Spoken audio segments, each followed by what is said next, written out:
കല പൂർണ്ണമായിട്ടും ഇല്ലാതാവില്ല. ആ കലയിൽ നമുക്ക് വേണമെങ്കിൽ പുതിയ പുതിയ വകഭേദങ്ങൾ വരുത്താൻ പറ്റും നമുക്ക്. അപ്പോൾ അങ്ങനെ ഈ ഒരു മാജിക് എന്ന് പറയുന്ന ഒരു കല ഇല്ലാതെ ആവുന്ന ഒരു കാലഘട്ടത്തിൽ അതിൻ്റെ ഒരു പരിണാമം എന്ന് വേണമെങ്കിൽ പറയാം, പുതിയൊരു വേർഷനിലേക്ക് വന്നതാണ് ഈ മെൻ്റലിസം എന്ന് പറയുന്നത്. നിങ്ങൾ ഈ അത്ഭുത രോഗശാന്തി ശുശ്രൂഷ പോലെ, അല്ലെങ്കിൽ ഏതെങ്കിലും ജ്യോത്സ്യന്മാർ, അല്ലെങ്കിൽ ഇത്തരം അത്ഭുതം പ്രവർത്തിക്കുന്ന ആൾദൈവങ്ങൾ, ഇവരുടെ വേദിയിൽ പോയാൽ നിങ്ങൾ ശ്രദ്ധിച്ചോ, ഈ പറഞ്ഞ എല്ലാ സാധനങ്ങളും അവിടെ ഉണ്ടാവും. ഞങ്ങളൊക്കെ ഇത് ഉപയോഗിക്കുന്നത് എന്തിനാ? നിങ്ങളൊന്ന് എൻ്റർടൈൻ ചെയ്യാനാണ്, ചിരിപ്പിക്കാനാണ്, രസിപ്പിക്കാനാണ്, സന്തോഷിപ്പിക്കാനാണ്. പക്ഷെ അവരുപയോഗിക്കുന്നത് അതങ്ങനെയല്ല. കാരണം എന്താ വെച്ച് കഴിഞ്ഞാൽ ഇവരുടെ ചൂഷണത്തിന് ഇരയാവുന്നത്, ഇത്തരം കാര്യങ്ങളിൽ പോയി പെട്ടുപോകുന്നതും സാമ്പത്തികമായിട്ട് ഒരുപാട് പിന്നോക്കം നിൽക്കുന്നതാണ്, രോഗം കൊണ്ട് ബുദ്ധിമുട്ടുന്ന, വീട്ടിൽ മാനസികമായ ഒരുപാട് പ്രശ്നങ്ങളുള്ള ആളുകളാണ് ഇവരുടെ വലയിൽ. ഈ 3 കാരണങ്ങളാണ് വലയിൽ പോയി പെടുന്നത്. ഒരു കാലഘട്ടത്തിൽ ഇത് കേസ് അന്വേഷണത്തിന് വരെ പണ്ട് ഉപയോഗിച്ചിരുന്നതായിട്ട് പറയപ്പെടുന്നുണ്ട് പല രാജ്യങ്ങളിലും. ഹിപ്നോട്ടിസം, അതായത് ഇയാൾ പറയുന്ന സത്യമാണോ അല്ലയോ എന്നുള്ള ഒരു സംഭവത്തിന് വേണ്ടിയിട്ട്. ഇപ്പോൾ സത്യത്തിൽ ഞാൻ വളരെ മൈൽഡായിട്ടുള്ള എഫക്റ്റുകൾ മാത്രമാണ് അവതരിപ്പിക്കാറ്. കാരണം പലരും ദുരുപയോഗം ചെയ്തു തുടങ്ങിയത്. കാരണം മരിച്ചുപോയ ആളെ കാണിക്കുക, ഇതൊക്കെ പ്രശ്നമാണ്. ഏറ്റവും കൂടുതൽ എനിക്ക് ഭീഷണി വന്നിരിക്കുന്നത് ഈ മാഫിയ സംഘങ്ങളെ പൊളിച്ചെടുക്കുമ്പോഴാണ്. അതായത് കരിമഞ്ഞൾ, അത്ഭുത കരിമഞ്ഞൾ, വലംപിരി ശംഖ്, റൈസ് പുള്ളർ, റെഡ് മെർക്കുറി, ഇങ്ങനെയുള്ള കാര്യങ്ങളെ പൊളിച്ചെടുക്കുമ്പോഴാണ് കൂടുതൽ ഭീഷണികൾ വന്നിരിക്കുന്നത്. ആ കോയിൻ്റെ മുകളിൽ കൈവച്ചിരിക്കുന്ന ആളുടെ ചിന്തയാണ് അയാളെ കൊണ്ട് പോകുന്നത്. ഇഡിയോ മോട്ടോർ എഫക്റ്റാണ് അവിടെ സംഭവിക്കുന്നത്. അവരുടെ ബ്രെയിൻ തന്നെ അവരെ കബളിപ്പിക്കുന്ന ഒരവസ്ഥയാണ്. ഇതിൽ അന്ധമായ വിശ്വാസമുള്ള ഒരാൾക്ക് അത് സംഭവിക്കും. 1നും 100നും ഇടയിലുള്ള, ഞാൻ പെട്ടെന്ന് കണ്ടുപിടിക്കാൻ സാധിക്കാത്ത, ഇപ്പോൾ പെട്ടെന്ന് മനസ്സിലേക്ക് വരുന്ന ഏതെങ്കിലും ഒരു നമ്പർ മനസ്സിൽ വിചാരിക്കാം. വളരെ ആലോചിച്ചിട്ട് ഞാൻ പറയുമ്പോൾ. Listeners, welcome to Archi podcast. അപ്പോൾ ഇന്ന് നമ്മുടെ ഒപ്പം ഉള്ളത് ഒരു വെരി സ്പെഷ്യൽ ഗസ്റ്റാണ്. Mentalist, miracle buster, hypnotist, magician, mister Fasil Basheer. Welcome to Archi podcast. Fasil, അപ്പോൾ ഞാൻ മാജിക് പണ്ട് മുതലേ ഒരുപാട് ഇൻട്രസ്റ്റോടെ കൂടിയിട്ട് കണ്ടുകൊണ്ടിരുന്നതിന് ഒരാളായിരുന്നു. മുതുകാട് സാറിൻ്റെയും സാമ്രാജ് സാറിൻ്റെ ഒക്കെ മാജിക് ഒരുപാട് കണ്ടിട്ടുണ്ട്. പിന്നീടാണ് ഈ ബ്രേക്കിംഗ് ദ മജീഷ്യൻസ് കോഡ് എന്ന് പറഞ്ഞിട്ടുള്ള ഒരു ഷോ വന്നിട്ടുണ്ടായിരുന്നു. ഒരുവിധം മെയിൻ സ്ട്രീമിൽ കാണിക്കുന്ന എല്ലാ മാജിക്കിനും ട്രിക്സ് റിവീൽ ചെയ്തു. അന്ന് എനിക്ക് ഇതിനോടൊരു ഇൻട്രസ്റ്റ് പോയിട്ടോ. അപ്പോൾ അതിനുശേഷം ഇപ്പോൾ ഈ മാജിക് എന്ന് പറഞ്ഞ ഇൻഡസ്ട്രി എവിടെ നിൽക്കുന്നത്? ഇപ്പോൾ എനിക്ക് തോന്നുന്നു, ഞാൻ സാമ്രാജ് സാറിൻ്റെയും മുതുകാട് സാറിൻ്റെയും ലേറ്റസ്റ്റ് മാജിക്കുകളൊന്നും കണ്ടിട്ടില്ല. ഇത് മൊത്തത്തിൽ നിർത്തിയിട്ടുണ്ടോ? എന്താണ് ഇപ്പോഴത്തെ ഒരു അവസ്ഥ? എന്താണ്? അല്ല, മുതുകാട് സാറ് ഷോ ഇപ്പോൾ ചെയ്യുന്നില്ലല്ലോ, അത്തരം പരിപാടികളൊന്നും ചെയ്യുന്നില്ല എന്നുള്ളത് പുള്ളി ഒരു കാരണമാണോ ഇങ്ങനെ ഒരു ഇൻട്രസ്റ്റ് പോയി? ഒരു പക്ഷേ സാധ്യതകൾ സത്യത്തിൽ മാജിക്കിൻ്റെ ഒരുപാട് നഷ്ടപ്പെട്ടു. പഴയ പോലെ ആ ഒരു മിസ്റ്ററി ഇല്ലാതെയല്ലോ. എപ്പോഴും നമ്മൾ മാജിക് എന്ന് പറഞ്ഞു കഴിയുമ്പോൾ മറ്റു കലകൾ പോലെയല്ല. അപ്പോൾ പാട്ടാണെന്നുണ്ടെങ്കിൽ നിങ്ങൾ ഒരു പാട്ട് നിങ്ങൾക്ക് എത്ര തവണ വേണമെങ്കിലും കേട്ട് ആസ്വദിക്കാൻ സാധിക്കും. അപ്പോൾ ഡാൻസ് ആണെങ്കിലും അല്ലെങ്കിൽ മറ്റെന്ത് കലയോ അങ്ങനെ തന്നെയാണ്. പക്ഷേ മാജിക് എന്ന് വെച്ച് കഴിഞ്ഞാൽ അങ്ങനെയല്ല. അതിൻ്റെ ട്രിക്ക് മനസ്സിലായി കഴിഞ്ഞാൽ പിന്നെ അത്ഭുതം എന്ന് പറയുന്ന ഒരു സംഭവമേ ഇല്ല പിന്നെ അതിൽ. അപ്പോൾ പിന്നെ ആ കല ആസ്വദിക്കാൻ പറ്റില്ല. അതാണ് ഈ ഒരു മാജിക് എന്ന് പറയുന്ന കലയുടെ ഒരു പ്രശ്നം. മറ്റു കല പോലെയല്ല. മാത്രമല്ല, ആ ഒരു അത്ഭുതം ചെയ്യാനായിട്ട് നമ്മൾ എടുക്കുന്ന എഫേർട്ട് ഭയങ്കര ഭീകരമായിരിക്കും ഇതിൻ്റെ പ്രാക്ടീസ് എന്ന് പറയുന്നത്. ഇപ്പം ഞാനിപ്പോൾ എല്ലാം ഇത് ട്രിക്സ് ആണെന്ന് പറയുന്നുണ്ടെങ്കിലും അത് ജനങ്ങളെ തെറ്റിദ്ധരിക്കാതിരിക്കാൻ വേണ്ടിയാണ് എല്ലാം ട്രിക്സ് ആണ് എന്ന് പറയുന്നത്. പക്ഷേ അതിൻ്റെ പിന്നിൽ നമ്മൾ ഒന്ന് അത്ഭുതപ്പെടുത്താൻ, ഇപ്പോൾ ഒരു കാർഡ് നമ്മളൊന്ന് വാനിഷ് ചെയ്യണം. ഒരു കാർഡ് എൻ്റെ കയ്യിൽ പിടിച്ചിട്ട് വാനിഷ് ചെയ്യണമെന്നുണ്ടെങ്കിൽ ഒറ്റ സെക്കൻഡിൽ നമുക്ക് ആ ഒരു എഫക്റ്റ് കഴിഞ്ഞു, അത്ഭുതം കഴിഞ്ഞു. ഒറ്റ സെക്കൻഡിൽ കാർഡ് എടുക്കുന്നു, വാനിഷ് ചെയ്യുന്നു, വീണ്ടും റീപ്രൊഡ്യൂസ് ചെയ്യുന്നു, കഴിഞ്ഞു. പക്ഷെ ആ ഒരു സെക്കൻഡ് നിങ്ങളൊന്ന് അത്ഭുതപ്പെടുത്താൻ, ഞെട്ടിക്കാനായിട്ട് ചിലപ്പോൾ ഒരു 1 ഇയർ ചിലപ്പോൾ പ്രാക്ടീസ് ചെയ്യേണ്ടതായിട്ട് വരും. മാത്രമല്ല, അത് എല്ലാവർക്കും ചിലപ്പോൾ കൈ വഴങ്ങിക്കൊള്ളണമെന്നില്ല. അപ്പോൾ അത് കുറേ ബുദ്ധിമുട്ടാണ്. ഞാനൊക്കെ മുൻപ് ഈ പാമിംഗ് ഒക്കെ പഠിക്കുന്ന സമയത്തൊക്കെ തന്നെ കൈയൊക്കെ തന്നെ വിരലുകൾ തന്നെ നീര് വെച്ചിട്ടൊക്കെ ഭയങ്കര ബുദ്ധിമുട്ടൊക്കെ ആയിരുന്നു. പിന്നെ എഴുതാൻ പോലും പറ്റാത്ത അവസ്ഥയിലൊക്കെ കഴിഞ്ഞു, അത്രയും സമയം നമ്മൾ പ്രാക്ടീസ് ചെയ്തിട്ട്. അപ്പോൾ അത്രയും ബുദ്ധിമുട്ടിയിട്ടാണ് നമ്മൾ ചെയ്യുന്നത്. അപ്പോൾ ഇതിൻ്റെ ട്രിക്ക് റിവീലായി കഴിഞ്ഞാൽ പിന്നെ ഈ കലയുടെ സാധ്യത, ഞാൻ ഈ നേരത്തെ പറഞ്ഞ പോലെ മിസ്റ്ററി ഇല്ല, അത്ഭുതമില്ല. അപ്പോൾ പിന്നെ കലയുടെ സാധ്യത ഒരുപാട് നഷ്ടപ്പെട്ടു. ഇന്ന് സാമ്രാജ് സാർ ഇപ്പോഴും ചെയ്യുന്നുണ്ടല്ലേ? ഷോ ചെയ്യുന്നുണ്ട്. പക്ഷേ ഒരു പ്രൊഫഷണൽ മജീഷ്യൻ എന്ന് പറഞ്ഞാൽ ശരിക്കും നമുക്കൊരു മന്ത്ലി ഒരു നല്ല രീതിയിലുള്ള പ്രോഗ്രാംസ് വേണം, അത് പ്രൊഫഷനായിട്ട് എടുത്തിരിക്കുന്ന ആൾക്ക്. ബട്ട് അത്രയൊന്നും ഇപ്പോൾ സാധ്യതയില്ല. ഇപ്പോൾ അദ്ദേഹത്തിന് ആണെങ്കിലും ഇപ്പോൾ ഒരു മന്ത്ലി 1-2 ഷോ എന്നുള്ള രീതിയിൽ ആണ് പോയിക്കൊണ്ടിരിക്കുന്നത്. എന്നാലും അദ്ദേഹം ഇപ്പോഴും അത് കണ്ടിന്യൂ ചെയ്ത് പോകുന്നുണ്ട്. പല വേദികളിലും അദ്ദേഹം തന്നെ പറയാറുണ്ട്. കാരണം ഇത് മിസ്റ്ററി ഇല്ലാത്തതുകൊണ്ട് തന്നെ പഴയ ആ ഒരു ആരവങ്ങളോ കാര്യങ്ങളോ ഒന്നും നിലവിലില്ല എന്നുള്ളത്. അപ്പോൾ ഇതിനെല്ലാം ആ ഷോ ആണ് കാരണം നമുക്ക് പറയാൻ പറ്റുമോ? ആ ഷോയിൽ അതിൽ വേറൊരു കാര്യം കൂടി ഉണ്ട്, എൻ്റെ ഒരു അനുഭവം കൂടെ പറയാം. ഞാനിത് തുടങ്ങിയത് ഹയർ സെക്കൻഡറി പഠിക്കുന്ന, ഒരുപാട് ഇൻ്റർവ്യൂവിൽ ഞാൻ പറഞ്ഞിട്ടുള്ളതാണ്. ഹയർ സെക്കൻഡറി പഠിക്കുന്ന സമയത്താണ് ഞാൻ ഈ മാജിക്കിൽ ഇൻട്രസ്റ്റ് ആയിട്ട് വരുന്നത്. എൻ്റെ വീടിൻ്റെ അടുത്ത് തന്നെയുള്ള അശോകൻ എന്ന് പറഞ്ഞിട്ടുള്ള ഒരു ടൈലർ, അദ്ദേഹത്തിന് അറിയാവുന്ന കുറച്ച് മാജിക്കുകൾ ഞാൻ നിരന്തരമായിട്ട് അദ്ദേഹത്തെ ശല്യപ്പെടുത്തിയപ്പോൾ അദ്ദേഹം എന്നെ പഠിപ്പിച്ചു തരികയാണ്. പിന്നെ അതെനിക്ക് ഇൻട്രസ്റ്റ് ആയിട്ട് പിന്നെ ഞാൻ തന്നെ ഡെവലപ്പ് ചെയ്ത് ഇങ്ങനെ കൊണ്ടുപോകണം. പിന്നെ പല മജീഷ്യൻസിനെയും പരിചയപ്പെട്ട ആളുകളിൽ നിന്നൊക്കെ കിട്ടാവുന്ന സംഭവങ്ങളൊക്കെ പഠിക്കുകയാണ് ചെയ്തത്. അങ്ങനെ ആ കാലഘട്ടത്തിൽ അന്ന് CD പോലും ഇല്ല, VCD ഉണ്ട്, അതുപോലും ഇല്ലാത്തൊരു കാലഘട്ടമാണ്. VHS കാസറ്റാണ്, CD വരുന്നേ ഉള്ളൂ ആ സമയത്ത്. അപ്പോൾ ഈ VHS കാസറ്റിൽ മാജിക്കിൻ്റെ ട്യൂട്ടോറിയൽ ഉണ്ടെന്ന് പറഞ്ഞിട്ട് എനിക്കൊരു മജീഷ്യൻ തന്ന ഒരു കാസറ്റ് ഉണ്ടായിരുന്നു. ആ കാസറ്റ് അന്ന് VCR ഒക്കെ റെൻറ്റിന് എടുത്തുകൊണ്ട് വന്ന് വീട്ടിൽ ആരും കാണാതെ, ഇത് കാരണം ട്രിക്കാണല്ലോ, അതാരെങ്കിലും വീട്ടുകാരെ പോലും കാണിക്കില്ല നമ്മൾ. അങ്ങനെ ഇരുന്ന് കാണുന്ന സമയത്ത് ഈ കാസറ്റായിരുന്നു ഏത്, ഈ മാസ്ക് മജീഷ്യൻ്റെ ഇലൂഷൻസ്. അപ്പോൾ അന്ന് ഒരുപാട് മജീഷ്യൻസ് ഈ കാസറ്റ് വലിയ തുക കൊടുത്ത്, അന്നത്തെ കാലത്ത് 2500 രൂപ കൊടുത്തിട്ടാണ് ഇത് അത് വലിയ എമൗണ്ടാണ് അന്നത്തെ കാലത്ത് പല ആളുകളിൽ നിന്നും ഇത് വാങ്ങിയത്. അന്ന് ഇത് വിൽപ്പനയ്ക്ക് ഉണ്ടായിരുന്നത്. എൻ്റെ തന്നെ സുഹൃത്തുക്കൾ ഒരുപാട് പേര് വാങ്ങിയതായിട്ട് പിന്നീട് എൻ്റെ അടുത്ത് പറഞ്ഞിട്ടുണ്ട്. അത്രയും എമൗണ്ട് കൊടുത്തത് വാങ്ങി, ഇത് കണ്ട് അത് മനസ്സിലാക്കി അതേ രീതിയിലുള്ള ഉപകരണങ്ങൾ ഉണ്ടാക്കി പലരും സ്റ്റേജിൽ പെർഫോം ചെയ്ത് തുടങ്ങിയപ്പോഴേക്കും പുള്ളി അത് ചാനലിലൂടെ ടെലികാസ്റ്റ് ചെയ്തു. English channel. ആദ്യം എനിക്ക് തോന്നുന്നു സ്റ്റാർ വേൾഡിലാണ് ആദ്യമായിട്ട് വരുന്നത്. അന്ന് കാര്യമായ ചലനങ്ങളൊന്നും അത് സൃഷ്ടിച്ചില്ല. കാരണം എന്താ വെച്ചാൽ അതിന് വ്യൂസ് കുറവാണല്ലോ. ആ ചാനൽ അധികം ആരും കാണുന്ന ചാനലല്ല. പക്ഷേ അത് AXN-ലേക്ക് വന്നപ്പോഴാണ് പിന്നെ ഇത് ആളുകൾ സംസാരിക്കാൻ തുടങ്ങി, ഡിസ്കസ് ചെയ്യാൻ തുടങ്ങി. പിന്നെ കുറേ ആളുകൾ അറിഞ്ഞു. അന്ന് മുതലേ ഈ മാജിക് എന്ന് പറയുന്ന കലയ്ക്കൊരു ഭീഷണിയായി ആ ഒരു പ്രോഗ്രാം. പിന്നീട് സോഷ്യൽ മീഡിയയുടെ അതിപ്രസരം അറിയാലോ. ഇന്നിപ്പോൾ സോഷ്യൽ മീഡിയ ആണ്. ഇപ്പോൾ എല്ലാവരുടെ കയ്യിലും ആൻഡ്രോയിഡ് ഫോൺ, എല്ലാവരും സോഷ്യൽ മീഡിയ എല്ലാ പ്ലാറ്റ്ഫോമുകളും കൈകാര്യം ചെയ്യുന്നു. അപ്പോൾ വീണ്ടും ഇത് സോഷ്യൽ മീഡിയയിലേക്ക് കൂടെ വന്നു കഴിഞ്ഞപ്പോൾ ആ കല പൂർണ്ണമായിട്ടും ഇല്ലാതാവുന്ന ഒരവസ്ഥയിലേക്ക് വന്നു. പക്ഷേ എപ്പോഴും നമ്മൾ ശ്രദ്ധിക്കേണ്ട ഒരു കാര്യം എന്ന് വെച്ച് കഴിഞ്ഞാൽ, ഇപ്പോൾ ഒരു ട്രിക്ക് റിവീലായാലോ 2 ട്രിക്ക് റിവീലായാലോ 100 ട്രിക്ക് 1000 ട്രിക്ക് റിവീലായാലും കല പൂർണ്ണമായിട്ടും ഇല്ലാതാവില്ല. ആ കലയിൽ നമുക്ക് വേണമെങ്കിൽ പുതിയ പുതിയ വകഭേദങ്ങൾ വരുത്താൻ പറ്റും നമുക്ക്. അപ്പോൾ അങ്ങനെ ഈ ഒരു മാജിക് എന്ന് പറയുന്ന ഒരു കല ഇല്ലാതെ ആവുന്ന ഒരു കാലഘട്ടത്തിൽ അതിൻ്റെ ഒരു പരിണാമം എന്ന് വേണമെങ്കിൽ പറയാം, പുതിയൊരു വേർഷനിലേക്ക് വന്നതാണ് ഈ മെൻ്റലിസം എന്ന് പറയുന്നത്. മാജിക്കിൻ്റെ ഏറ്റവും ലേറ്റസ്റ്റ് വേർഷൻ. ഈ മെൻ്റലിസം വന്ന സമയത്ത് മജീഷ്യൻസിന് പോലും ഇതെന്താണെന്ന് അറിയില്ലായിരുന്നു. അപ്പം ഞാനൊക്കെ ഇത് മാജിക് തുടക്കം മുതൽ ചെയ്യുന്നുണ്ടെങ്കിലും മെൻ്റലിസത്തിലേക്ക് വരുന്ന 2014, 15, 16 ആ ഒരു സമയത്താണ് വരുന്നത്. അപ്പോൾ അന്ന് ഞാൻ മെൻ്റലിസം ചെയ്യുമ്പോൾ പല മജീഷ്യൻസും വിളിച്ചിട്ട് ചോദിക്കും, കാരണം എങ്ങനെയാണത് ചെയ്യുന്നത്, ATM-ൻ്റെ പിൻ നമ്പർ പറയുന്നത് അങ്ങനെ പലരും അങ്ങനെ പല ഡൗട്ട്സും വിളിച്ച് ചോദിക്കുമായിരുന്നു. അപ്പോൾ മജീഷ്യൻസിന് പോലും യാതൊരു ധാരണയും ഉണ്ടായിരുന്നില്ല ഇതെങ്ങനെയാണെന്നുള്ളത്. പിന്നെ ഇത് മനസ്സിലാക്കിയ ആളുകൾ ഇത് സെയിൽ ചെയ്യാൻ തുടങ്ങി പൈസയ്ക്ക് വേണ്ടി. കാരണം എന്താ വെച്ച് കഴിഞ്ഞാൽ ഇത് ഷോ ലെവലിൽ, അതായത് ഇപ്പോൾ ഒരു മെൻ്റലിസം അറിയാം, പക്ഷേ പെർഫോമൻസ് ലെവലിൽ ശ്രദ്ധ നേടാത്ത ആളുകൾ, ഒരുപാട് ആളുകൾ, ഇതറിയാവുന്ന ആളുകൾ, അവർ പിന്നെ നെക്സ്റ്റ് അവരുടെ ഒരു ഓപ്ഷനായിട്ട് അവർ കണക്കാക്കിയത് ഇത് പഠിപ്പിക്കാം എന്നുള്ളതാണ്, സെയിൽ ചെയ്യാം എന്നുള്ളതാണ്. അങ്ങനെ ഒരുപാട് ആളുകൾ എപ്പോഴും മാജിക് ആയിക്കോട്ടെ, മെൻ്റലിസം ആയിക്കോട്ടെ, അത്ഭുതങ്ങൾ കൈകാര്യം ചെയ്യുന്ന ഏത് കലയായിക്കോട്ടെ, നമ്മൾ സ്റ്റേജിൽ പെർഫോം ചെയ്യുന്ന സമയത്ത് നമ്മൾക്ക് മിസ്റ്റേക്ക് പറ്റിയാൽ മാത്രമാണ് അതിൻ്റെ ട്രിക്ക് മറ്റൊരാൾക്ക് അറിയാൻ സാധിക്കുകയുള്ളൂ. അതല്ലെങ്കിൽ ഇത് കൃത്യമായിട്ട് അറിയാവുന്ന ഒരാൾ പറഞ്ഞു കൊടുക്കണം. ഈ മാസ്ക് മജീഷ്യൻ പറഞ്ഞു കൊടുത്തുകൊണ്ടാണ് എല്ലാവർക്കും ഒരു ധാരണ കിട്ടിയത്. അതല്ലെങ്കിൽ ഇപ്പോൾ ഏത് മജീഷ്യൻ ആയിക്കോട്ടെ, ഞാനായിക്കോട്ടെ, അല്ലെങ്കിൽ മെൻ്റലിസ്റ്റ് ആയിക്കോട്ടെ, ഞങ്ങൾ പെർഫോം ചെയ്യുമ്പോൾ എനിക്ക് തെറ്റ് പറ്റിയാൽ അത് ഫ്ലോപ്പ് ആവും. അപ്പോൾ ആളുകൾക്ക് മനസ്സിലാവും, അതിൻ്റെ ട്രിക്ക് ഇന്നതാണ്. അപ്പോൾ ഈ 2 കാരണങ്ങൾ കൊണ്ടാണ് ആളുകൾ ഇത് അറിയുള്ളൂ. അപ്പോൾ ഇത് അറിയാവുന്ന ആളുകൾ ഇത് സെയിൽ ചെയ്തു, പഠിപ്പിക്കാൻ തുടങ്ങി. ഇന്ന് സത്യത്തിൽ പറഞ്ഞു തന്നതാണ്, അതായത് ആ കാലഘട്ടത്തിൽ 2015, 16 മുതൽ കോവിഡിന് മുൻപ് വരെ കേരളത്തിൽ വളരെ വിരലിലെണ്ണാവുന്ന വളരെ കുറച്ച് ആളുകൾ മാത്രമാണ് ഉണ്ടായിരുന്നത്. അന്ന് ഈ മെൻ്റലിസത്തിന് ഈ പറഞ്ഞൊരു മിസ്റ്ററി ഉണ്ടായിരുന്നത്, എന്തോ ഭയങ്കര സംഭവമാണ്. ഇന്ന് അതും ഇല്ലാതെയായി. കാരണം എന്താണെന്ന് വെച്ചാൽ ആളുകൾ എല്ലാവരും പഠിക്കാൻ തുടങ്ങി. 500 രൂപ മുതൽ എല്ലാവരും ഇത് പഠിപ്പിക്കുകയാണ്. അപ്പോൾ അതുകൊണ്ട് പഠിപ്പിക്കുകയാണെങ്കിൽ ഇവരെ ഫുൾ ട്രിക്സ് പറഞ്ഞു കൊടുക്കുന്ന ഒരു സാഹചര്യം, ബേസിക് ആയിട്ടുള്ള കാര്യങ്ങളൊക്കെ പഠിപ്പിക്കുന്നു. യഥാർത്ഥ ട്രിക്ക് റിവീൽ ചെയ്യൂലല്ലോ. അങ്ങനെയല്ല, അതായത് ഓരോരുത്തർ ഇത് അവതരണ ശൈലിയാണ് മാജിക്കിന്റെയും മെൻ്റലിസത്തിൻ്റെയും ഒക്കെ ജീവൻ എന്ന് പറയുന്നത്. നമ്മളിപ്പോൾ ഒരു ട്രിക്ക് മനസ്സിലാക്കിയിട്ട് ആ ട്രിക്ക് വെറുതെ പെർഫോം ചെയ്താൽ ഒരിക്കലും അതിൽ അത്ഭുതം ഉണ്ടാവില്ല.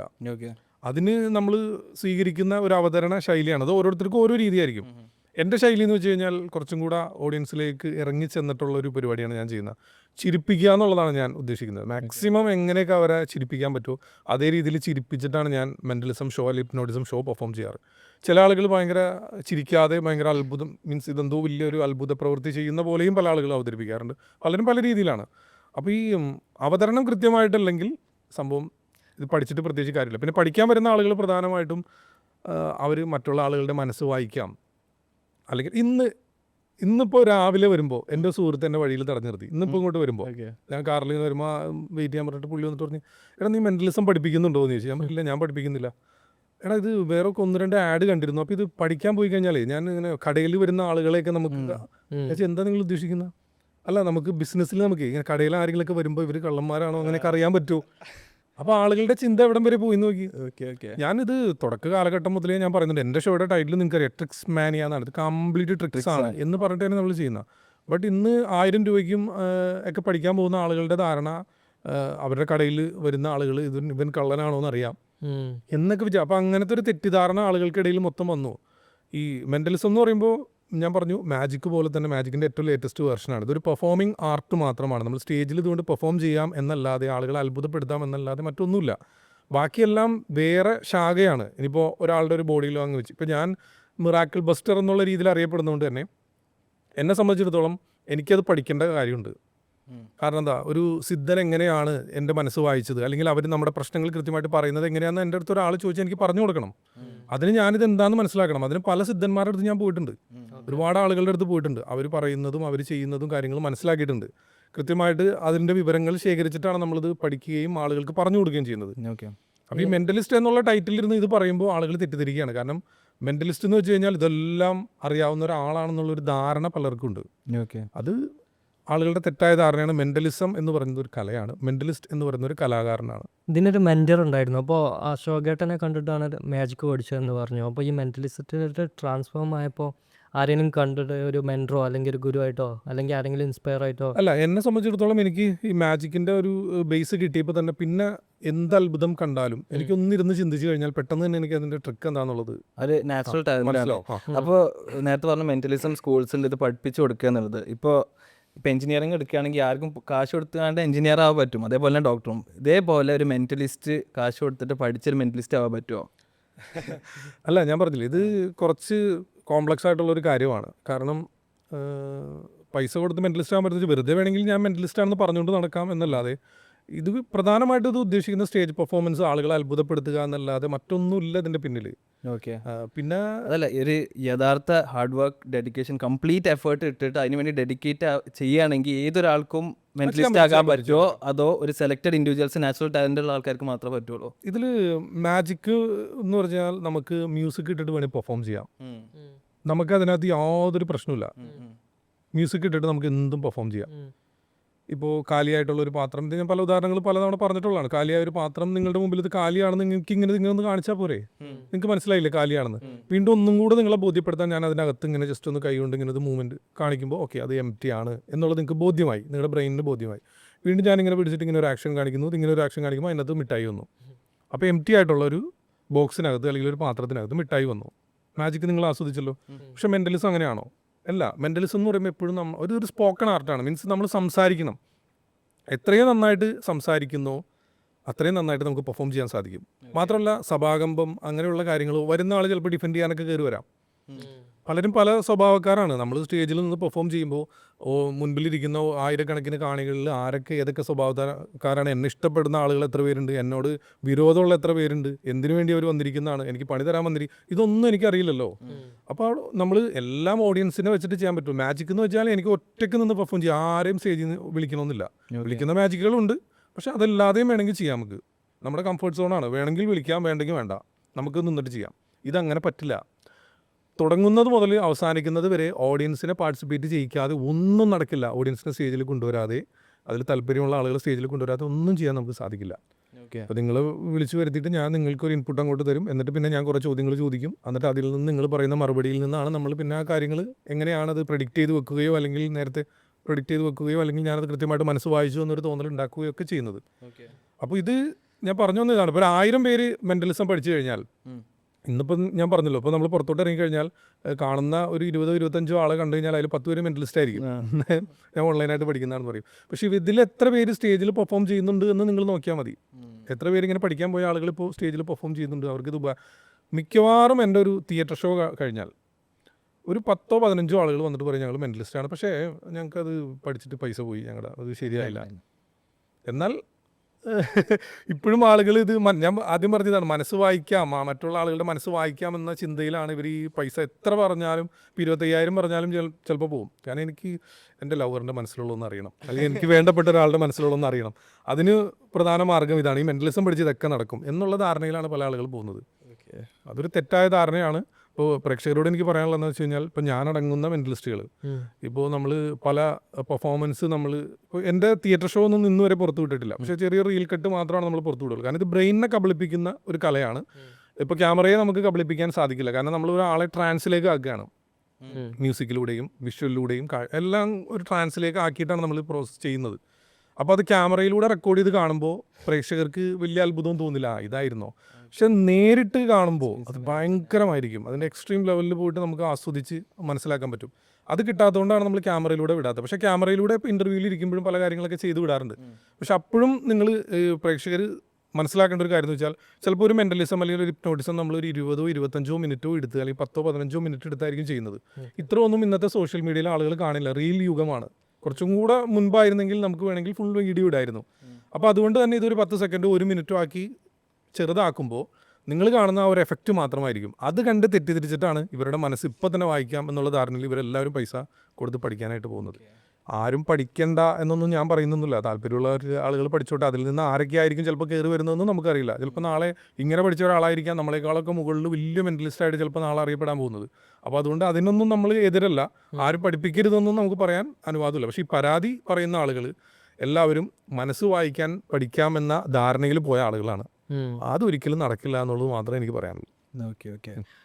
അപ്പോൾ അതെ, ആ കാര്യത്തിനെ പറ്റി പറഞ്ഞു. ആ ഒരു സ്റ്റേറ്റിലേക്ക് എത്തുന്ന ഒരവസ്ഥ എങ്ങനെയാ, അത് ഒരു സാധാരണക്കാരനായ ഒരാളെത്തുമോ? അത് നമുക്ക് ട്രാൻസ് എന്താണെന്ന് ഡിഫൈൻ ചെയ്യാം. അതെ അതെ. എന്നിട്ട് അതിലോട്ട് ട്രാൻസ് എന്താണെന്ന് ഇപ്പോൾ ഞാൻ പല വേദികളിലും ചോദിക്കുമ്പോൾ ആദ്യം തന്നെ ഇപ്പോൾ സ്കൂൾ കുട്ടികൾക്കിടയിൽ ഞാൻ ഒരുപാട് ക്ലാസ് എടുക്കാൻ വേണ്ടി പോകാറുണ്ട് സ്കൂളിൽ. അപ്പോൾ ഞാൻ ചോദിക്കും, നിങ്ങൾ ട്രാൻസ് കേട്ടിട്ടുണ്ടോ ചോദിക്കുമ്പോൾ എല്ലാവരും ഫഹദ് ഫാസിലിൻ്റെ സിനിമ കേട്ടിട്ടുണ്ട്. എന്താണ് കേട്ടിരിക്കുന്നത്? ഫഹദ് ഫാസിലിൻ്റെ സിനിമയല്ല ഇത്. എന്നാൽ ആ സിനിമയിൽ കൃത്യമായിട്ട് അതിൻ്റെ പ്രമേയം എന്താണെന്നുള്ളത് ചിലപ്പോൾ പലർക്കും മനസ്സിലായി കാണുന്നില്ല. ട്രാൻസിന് മലയാളത്തിൽ ഞാൻ കൊടുക്കാൻ ഉദ്ദേശിക്കുന്ന ഒരു പേര് കൂടുമാറ്റം എന്നാണ്. അതായത് നമ്മളറിയാതെ നമ്മളിൽ സംഭവിക്കുന്ന മാറ്റം. ഓക്കെ. എല്ലാവരിലും ഉണ്ടാവും. എനിക്കും ഉണ്ടാവും. അതിൽ ഒരുപാട് കാരണങ്ങളുണ്ട്. അതെങ്ങനെയാണെന്ന് വെച്ച് കഴിഞ്ഞാൽ, ഇപ്പോൾ ഇതിൻ്റെയൊക്കെ എക്സ്ട്രീമാണ് നമ്മൾ ഈ പറയുന്ന ബാധ കയറുക അങ്ങനെയൊക്കെയുള്ള കാര്യങ്ങൾ. പക്ഷെ അതിലേക്ക് കടക്കുന്നതിന് മുമ്പ് ഈ ഒരു കാര്യം സാധാരണക്കാരായിട്ടുള്ള, ഇപ്പോൾ നിങ്ങളിൽ ഇതെങ്ങനെ സംഭവിക്കും എന്ന് പറഞ്ഞാൽ ഈ കാണുന്ന പ്രേക്ഷകന് കണക്ട് ചെയ്യാൻ പറ്റും. അപ്പോൾ എന്താണ് ഇതിൻ്റെ റിയാലിറ്റി, എന്താണ് സത്യാവസ്ഥ എന്നുള്ളത് ഡീറ്റെയിൽ ആയിട്ട് പറയാൻ സമയമുണ്ടോ? എത്ര സമയം എടുക്കുക? ഓക്കെ. ഇതിൽ ഫസ്റ്റ് വരുന്നത് ട്രാൻസിലേക്ക് പോകാനായിട്ട് ആദ്യമായിട്ട് വരുന്നത്, ഞങ്ങളൊക്കെ ഇത് മെൻ്റലിസം സ്റ്റേജ് ഷോയിൽ കുറേ ഉപയോഗിക്കുന്നതാണ്. അപ്പോൾ അതല്ലാതെ തന്നെ കോമൺ ആയിട്ട് പറയാം. അതായത് ആദ്യം വിഷ്വലാണ്, കാഴ്ചയാണ്. കാഴ്ചയിലൂടെ ട്രാൻസിലേക്ക് പോകുന്ന ഒരുപാട് കാര്യങ്ങളുണ്ട്. നിങ്ങളൊന്ന് ശ്രദ്ധിച്ചാൽ മനസ്സിലാവും. നിങ്ങളുടെ സുഹൃത്തുക്കൾക്കിടയിലോ അല്ലെങ്കിൽ ബന്ധുക്കൾക്കിടയിലോ ഒക്കെ പെട്ടെന്ന് തീ ആളുന്നത് കണ്ടു കഴിഞ്ഞാൽ ഒരു അസ്വാഭാവികമായ അവസ്ഥയിലേക്ക് പോകുന്ന ആളുകളുണ്ടാവും, പല ആളുകളുണ്ടാവും. കൈയൊന്ന് മുറിഞ്ഞ് ബ്ലഡ് വരുന്നത് കണ്ടാൽ അത്തരം അവസ്ഥയിലേക്ക് വന്ന് ബോധക്ഷയം സംഭവിക്കുന്ന ആളുകളുണ്ടാവും. അപ്പോൾ എൻ്റെ കൈ, അതായത് അവരവരുടെ കൈ മുറിയണമെന്നില്ല, മറ്റൊരാളുടെ കൈ മുറിഞ്ഞ് ചോര പോകുന്നത് ഒരു ആക്സിഡൻറ്റ് സംഭവിച്ച് ഒരാൾക്ക് എന്തെങ്കിലും സംഭവിച്ച് കിടക്കുന്ന കണ്ടാൽ ആ ഒരു അവസ്ഥയിലേക്ക് പോകും. പിന്നെ തിരിച്ചു വരാൻ കുറച്ച് ബുദ്ധിമുട്ടായ ആളുകൾ പലരും നമ്മൾ പറയും അവരെ കണ്ടിട്ട് എടുത്തില്ല എന്നൊക്കെ പറയും. എല്ലാവർക്കും സാധിക്കില്ല അത്. ശരിയല്ല, ഞാൻ പറഞ്ഞ മനസ്സിലായോ? അവർ വേറൊരു അവസ്ഥ, മാനസികാവസ്ഥയിലേക്ക് പോകും. അവർ വിഷ്വലിൽ അങ്ങനെ ധാരാളം ഉണ്ട്. ചില പാറ്റേൺസ് കണ്ടു കഴിഞ്ഞാൽ, ഇപ്പോൾ ഞാൻ നിങ്ങളുടെ മുമ്പിൽ ഒരു ഇലൂഷൻ പോലെ ഇങ്ങനെ കറങ്ങുന്ന സാധനം ഹിപ്നോട്ടിസ്റ്റുകളൊക്കെ യൂസ് ചെയ്യുന്നത് കണ്ടിട്ടുണ്ടാവുമ്പോൾ ട്രാൻസിലോട്ട് പോകും. അത് കണ്ടു കഴിഞ്ഞാൽ ട്രാൻസിലേക്ക് പോകും. ചില ബിൽഡിങ്ങിൻ്റെ ഒരു പാറ്റേൺസ് ഉണ്ട്, ഇങ്ങനെ നമുക്ക് കൺഫ്യൂഷൻ ഉണ്ടാക്കും.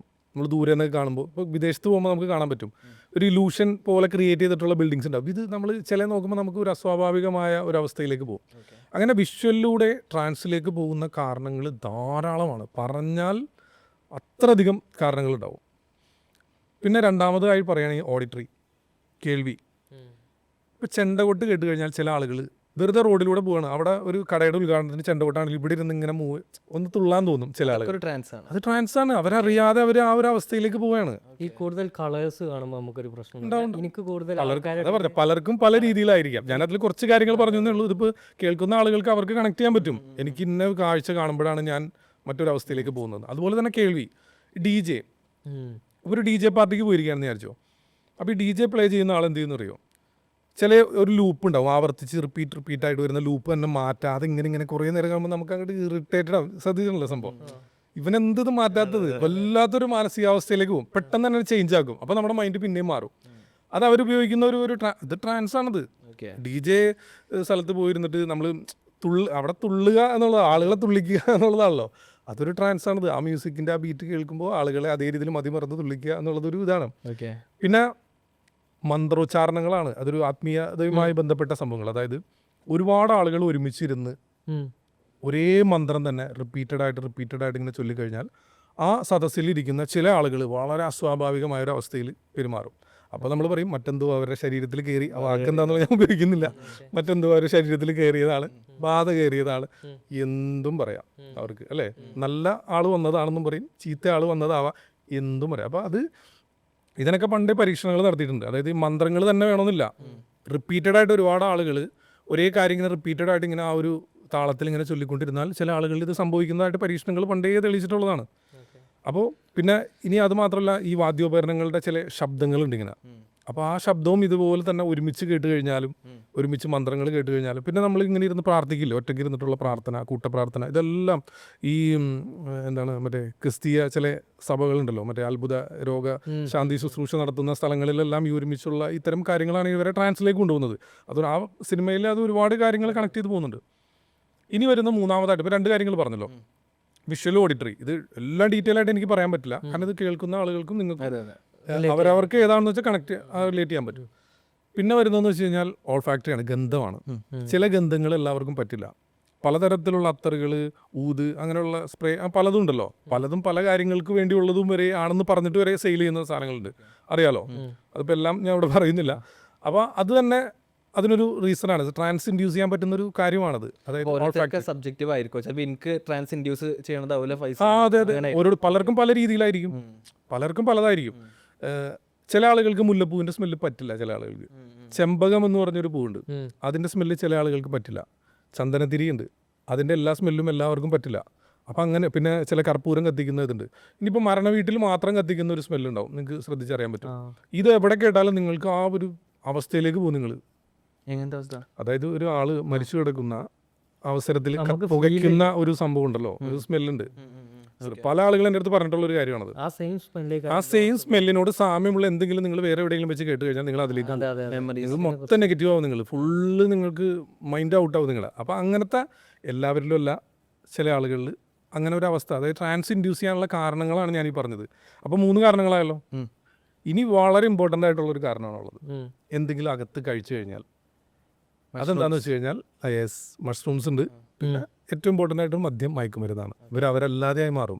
നിങ്ങൾക്കറിയാം, ചില ആളുകൾ സ്നേഹപ്രകടനമായിരിക്കും, ചില ആളുകൾ വയലൻ്റ് ആവും, അക്രമാസക്തരാവും, അവരല്ലാതെയായി മാറുന്ന അവസ്ഥയാണ്. ഇതൊക്കെ ഒരു ട്രാൻസ് ആണ്, ഇതെല്ലാം ട്രാൻസ് ആണ്. ഇനി ഇഞ്ചക്ഷൻ ഒക്കെ എടുത്താണ്ടാവുമല്ലോ ചിലപ്പോൾ മെഡിക്കൽ. യെസ്, ഇനിയുണ്ട് കേട്ടോ. ഇനി ഇതല്ലാതെ ഉണ്ട്.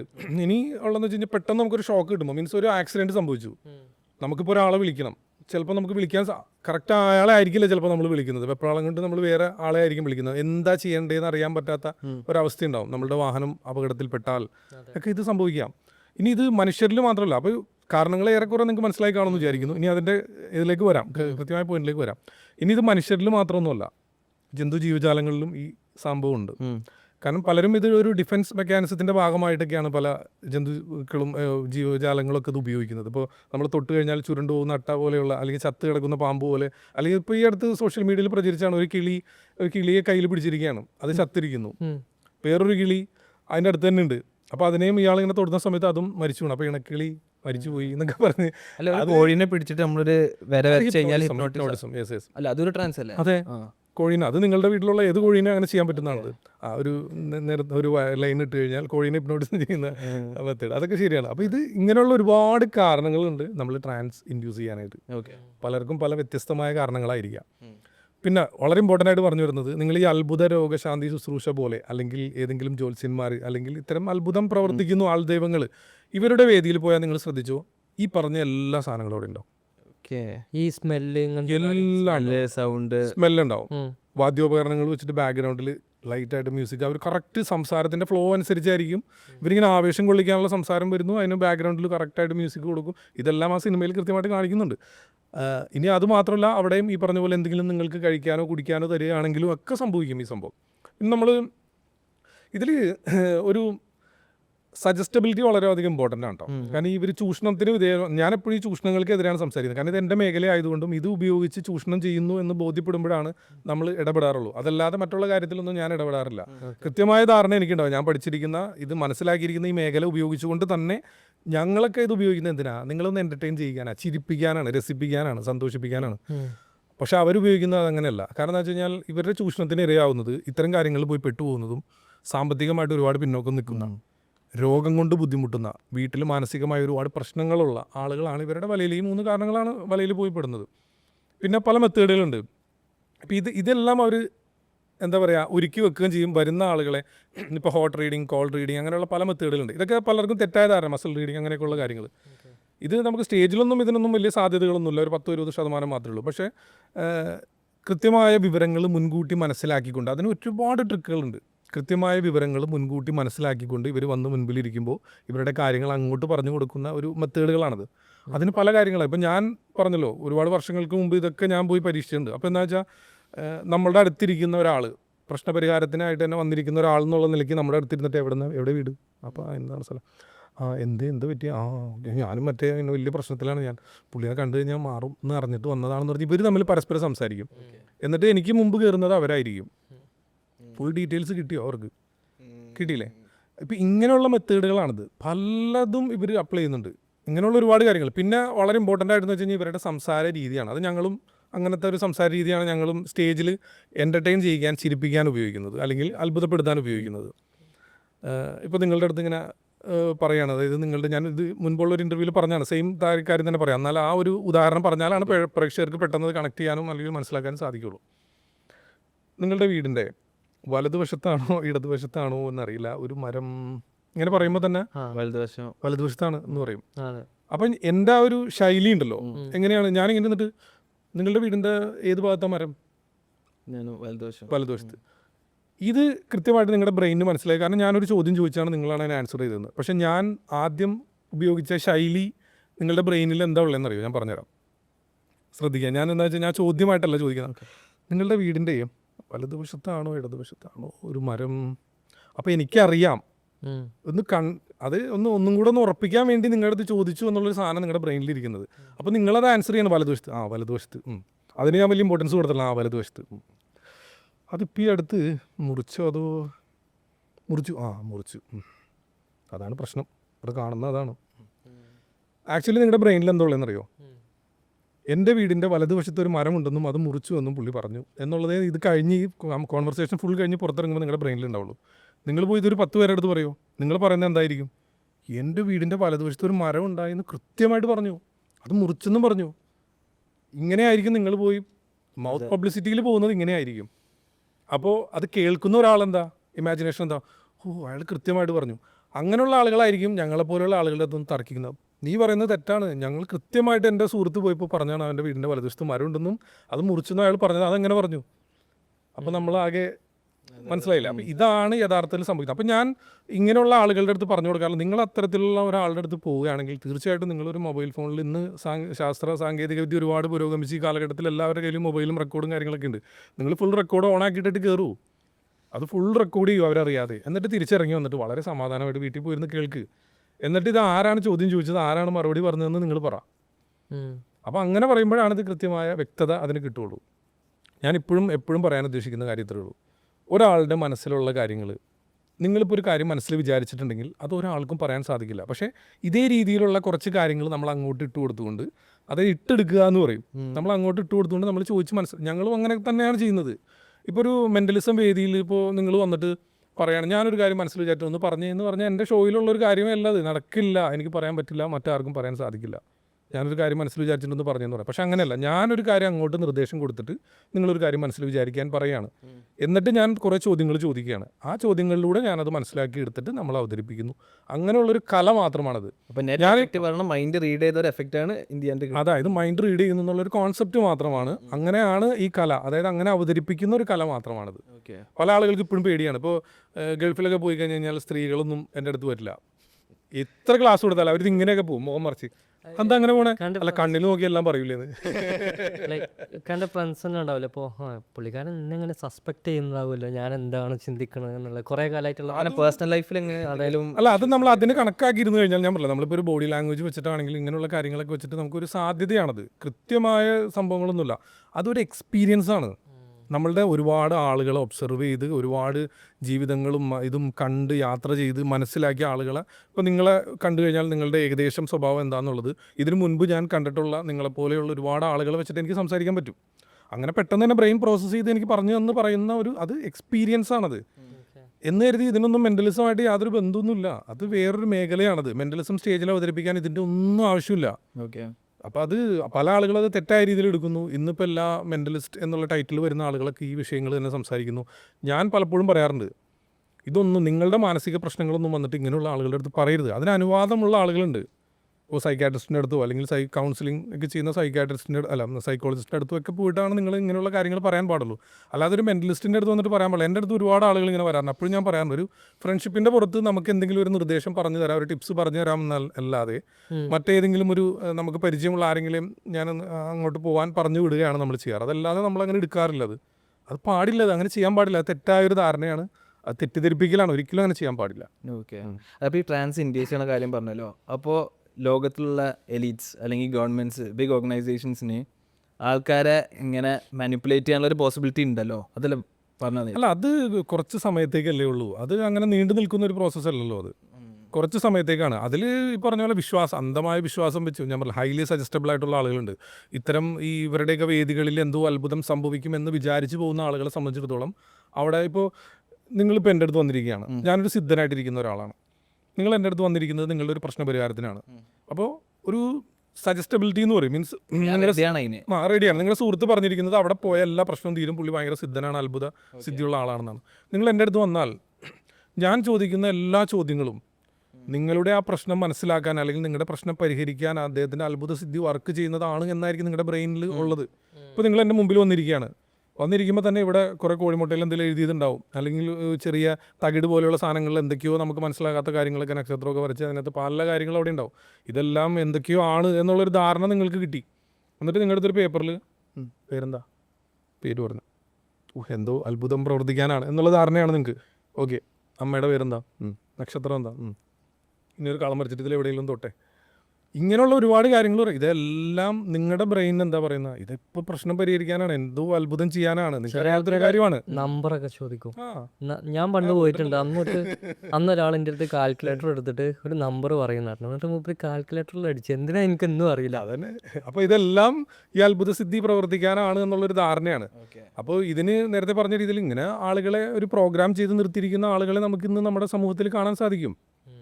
ഇതിലൊന്നും വിശ്വാസമില്ലാത്ത ഒരാളെ ഒരു രീതിക്ക് മാനിപ്പുലേറ്റ് ചെയ്യാൻ കൺട്രോൾ ചെയ്യാൻ പറ്റില്ല.